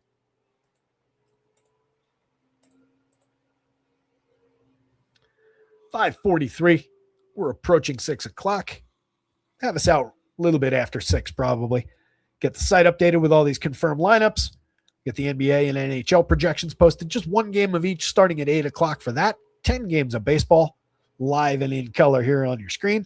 Bryce Miller returning to action, 6,800. Not a bad price to find him on DraftKings, but we're probably not getting more than 5 and change, somewhere in that territory. Last year, he was really difficult to trust. Made 17 starts before succumbing to injury. 19.3% strikeout, 8.6% walk, a bad 5.53 ERA with an ugly 4.54 xFIP, 4.62 Sierra. A lot of guys on base. Was giving up premium contact. Was walking more guys than he did the year before. In 2024, he was terrific. 2.94 ERA. Did have a 3.85 xFIP that should have been at least a little bit of a warning bell. Very Mariners like mid-20s, 24.3, 6.4% walk rate, 24.3% strikeouts. That's what they're looking for, is that strikeout minus walk rate. He was very effective there, 0.98 whip. Which version of Bryce Miller is going to be, and how long are we going to have him? I lean towards 2 years ago, 2024 guy is the real Bryce Miller, but first start back, probably more likely that we'll see last year's guy in a short outing for 5 innings. So I don't love it even at the 68 on DraftKings.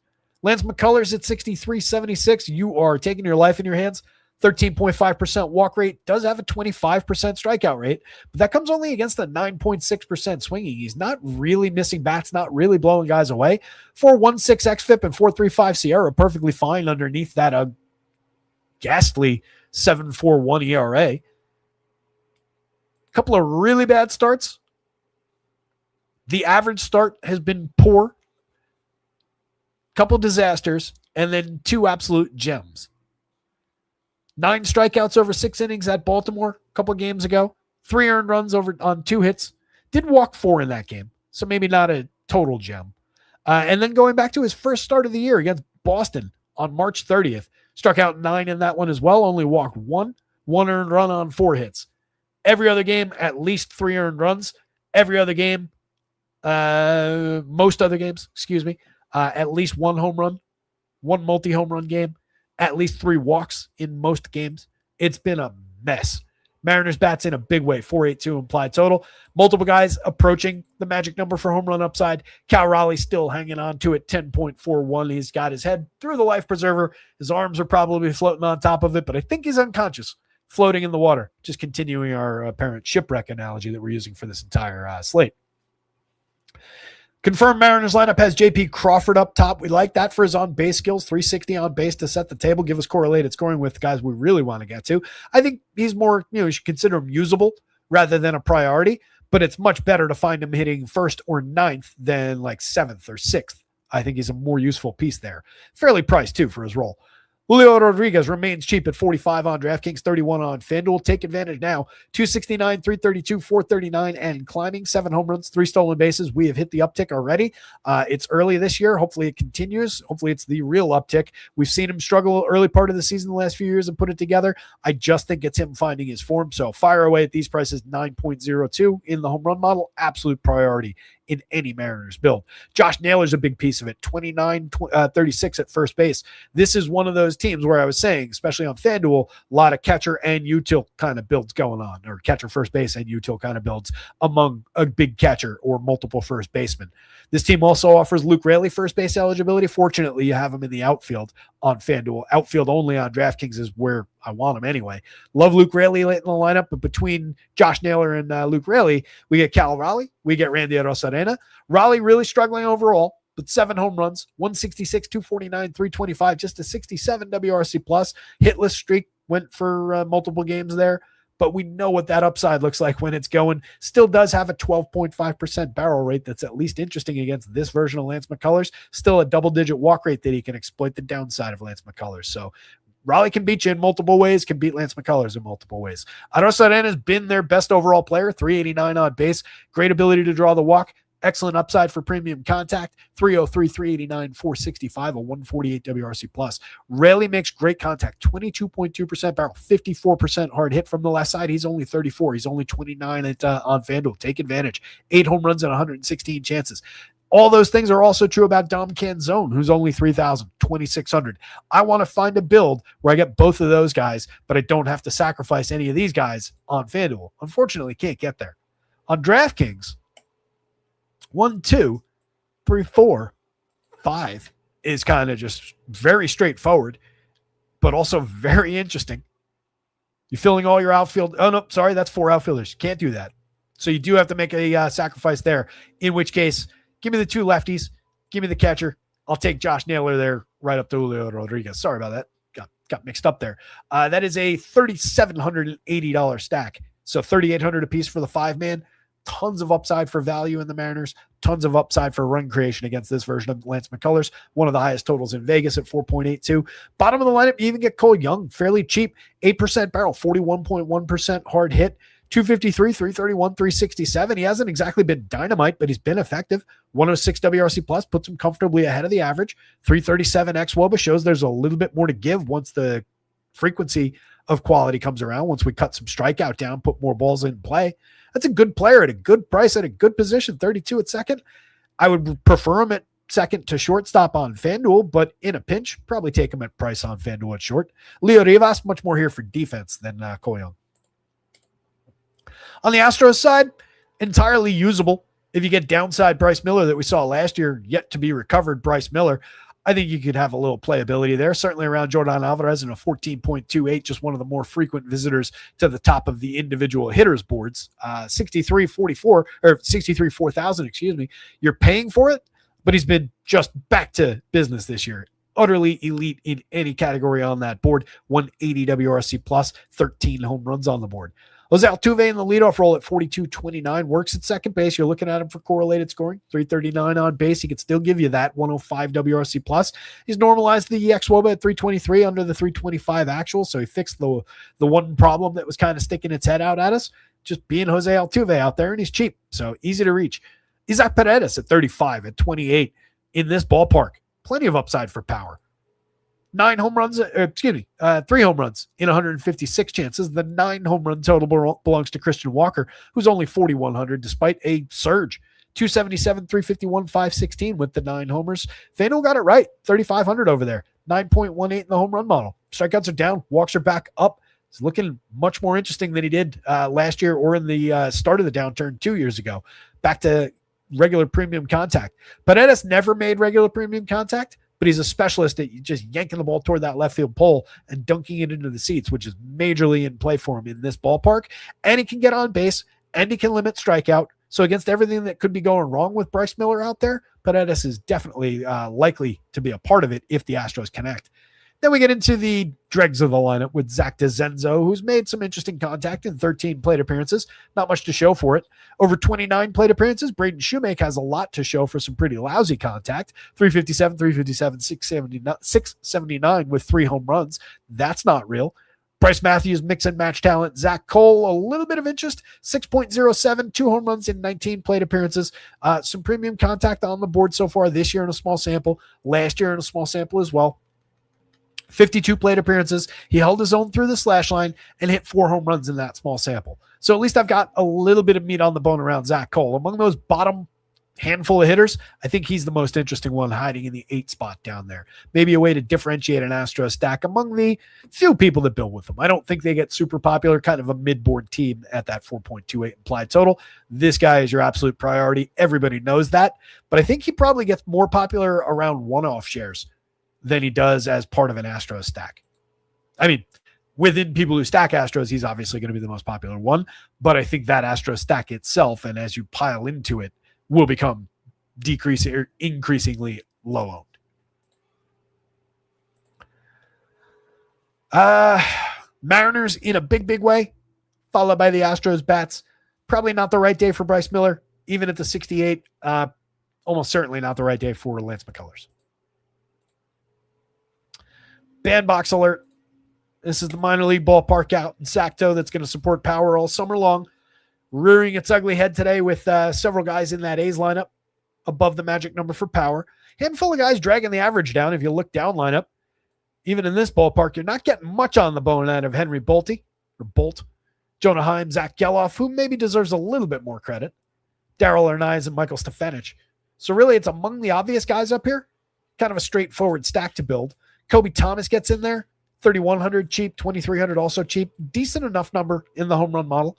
He's had 25 good plate appearances so far this year, 132 okay ones with 6 home runs on the board, but an otherwise pretty lackluster slash line. What we're intrigued by that year was the home run total, the 192 ISO in a small sample. So filler in the 3 spot, but playable among the bats you actually want to get to with the A's. It's an excellent spot to take advantage of A's power. 5.45 implied total is the highest on the board. They're going up against Matthew Liberatore, who's just going to allow them to make contact as frequently as they want. He's coming in with a 4.07 ERA. He's had a couple decent games. He's also had a couple bumpy spots, giving up a tremendous amount of premium contact, leading to home runs on a fair fly ball trajectory with a lot of barrels, way over the threshold here, alarmingly at nearly a 92-mile-an-hour average exit velo. To throw that into this is not going to be good for business for him. Shea Langolier's major upside for power, also the ability to just get on base. 4 total bases and beyond is way in the cards. 301 ISO so far for Langoliers, a 422 X woman, just spectacular.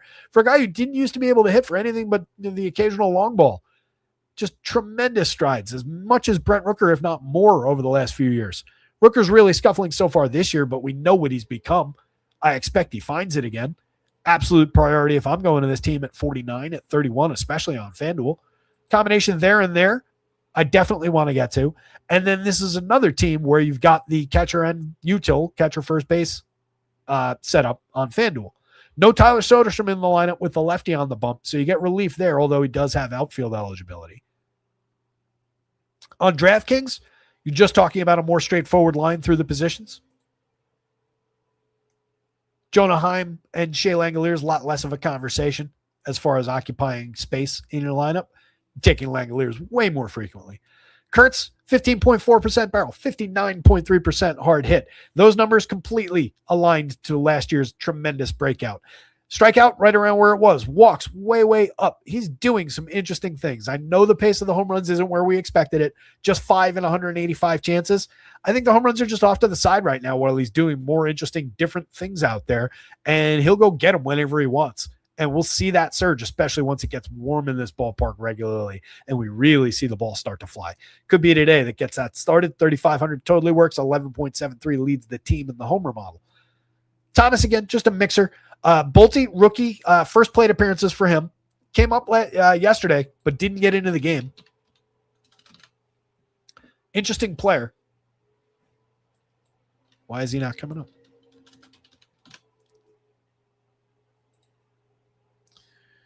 Bolte. That should be an easy. There it is. You would think that I would have been able to spell that 5-letter name. In the minors so far this year, 177 plate appearances for the 22-year-old. He has 12 home runs and 17 stolen bases, slashing 348, 418, 658 with a 157 WRC plus. Obviously, that's AAA. It's also PCL, so be aware of that. Last year in 488 chances, he only hit 9 home runs, so the power outburst is significant.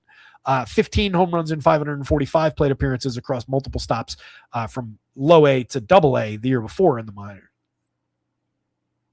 High A and double A only in that sample. That was 15 home runs, but he did steal 46 bases that season.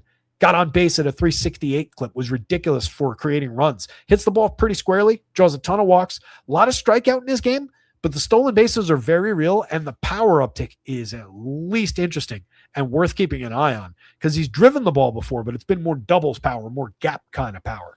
So getting Bolte at 2,500 when people aren't entirely aware, you just saw AJ Ewing go out and do it yesterday as a secret on that slate. You might get the same thing out of Bolte hitting 5th in this spot against the lefty. Definitely a part of the plan with A's and probably a way to get different if you're rostering A's today. Geloff has been surging. Interesting bat from the right side to throw at Liberatore from down here at 3,400. I do think he gets a little popular. He was a very popular waiver wire claim this week. People are aware of the pretty good 73 plate appearances against, his former self from a few years ago. So I think Geloff's on the radar here, but he's very cheap. He's hitting down lineup. It's probably not going to be problematic popularity. 5.86 in the home run model. Could also steal you a base. Find some correlation. Ernai's just a mixer. Stefanich, same thing. More a hit to a focus player. Going the other way, JT Ginn, outside of the quality that we saw last time out, it's based on one good pitch. Everything else, difficult to see. 20.7% strikeout so far this year, 10% walk rate, 3.62 ERA, 4.02 xFIP, 4.18 Sierra. He's been just fine. In years past, last season, 25.3% strikeout was a little bit more effective, finding the swinging strike at an 11.9% clip. Had a 5.08 ERA, but a solid 3.52 xFIP.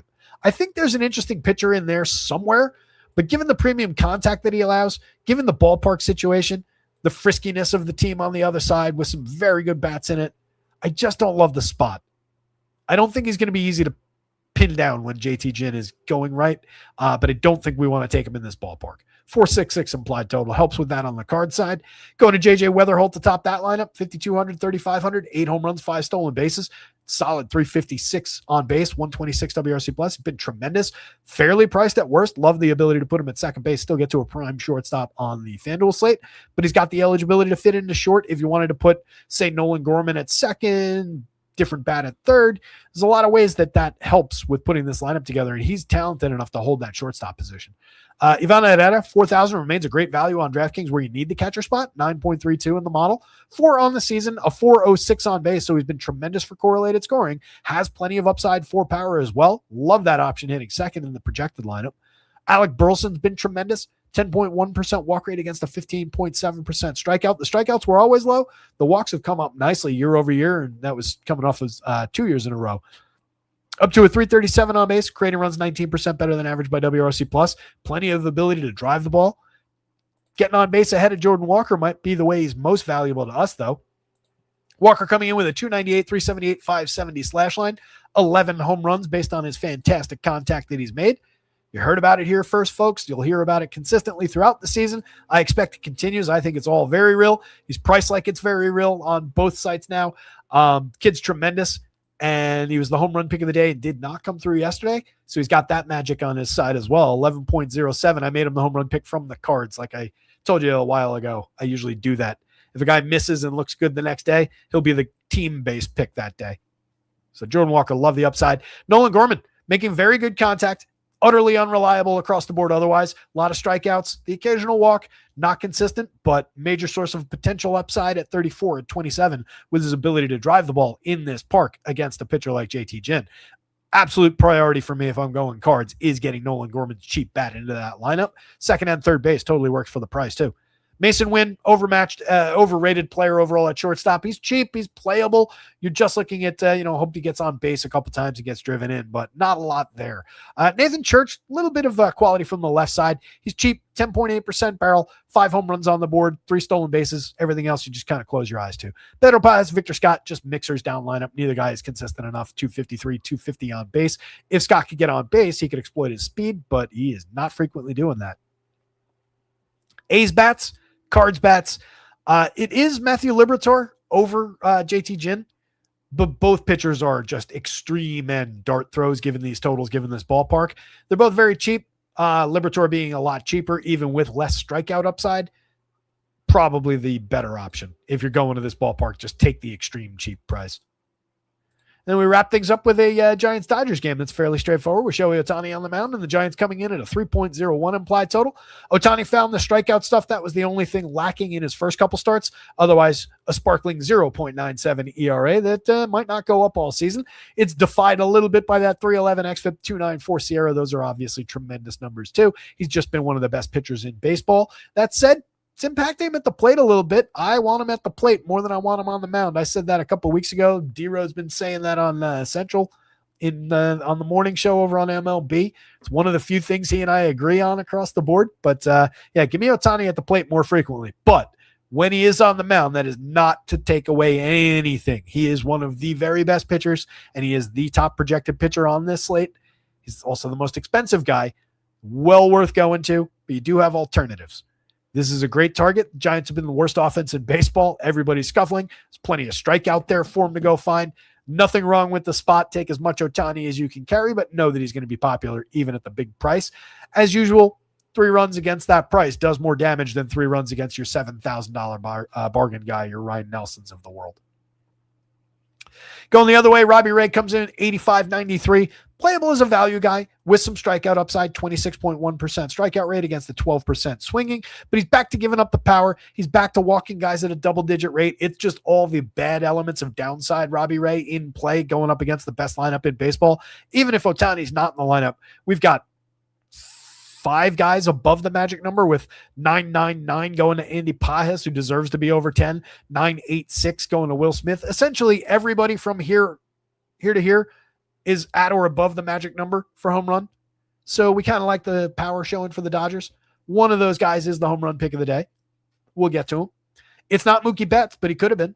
2 on the board in 41 plate appearances. Otherwise, kind of scuffling in his slow start to the season, and then was just missing for a long time. It's still Mookie Betts. I think we give him more than enough chance. 4,300. DraftKings isn't. He got real cheap, real fast over there. FanDuel holding strong at 35. 49.29 seems like a bargain for Freddie Freeman. 4 home runs, 347 on base, a 383 xWOBA to make the point, 122 WRC plus. Fantastic numbers for premium contact that are actually both up from last year's version. What's not to like? Strikeouts are down. Walks are the same. Yeah, he's hitting 276. Who cares? Who cares? Will Smith, monster premium contact upside for a cheap 3,900 on DraftKings. 27, entirely playable on FanDuel. That's another first base catcher util kind of combination there. That said, Freddie over Will probably most of the time, but an acceptable back and forth there if you only want to occupy that position once in your Dodger stack. Either way with those guys, there's enough upside in both. Kyle Tucker, absolute priority going to this team, especially with no Ohtani in the lineup. I want that big thumper. Lefty does not matter to Kyle Tucker, especially against the lefty that allows this kind of premium contact.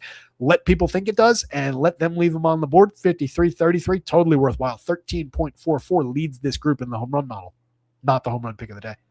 Andy Pajas, again, 999. He's got 9 home runs on the season. How about that? 318, 363, 545 slash line to go with it. Been fantastic. 5,000 feels affordable. 3,800 feels playable on FanDuel. The most expensive Dodgers bat doesn't sound right with who's on this team, but he's been earning that title when Ohtani's not in the lineup, obviously. Max Muncy. You might have thought Max was the home run pick of the day, and I don't care about the lefty here at all either.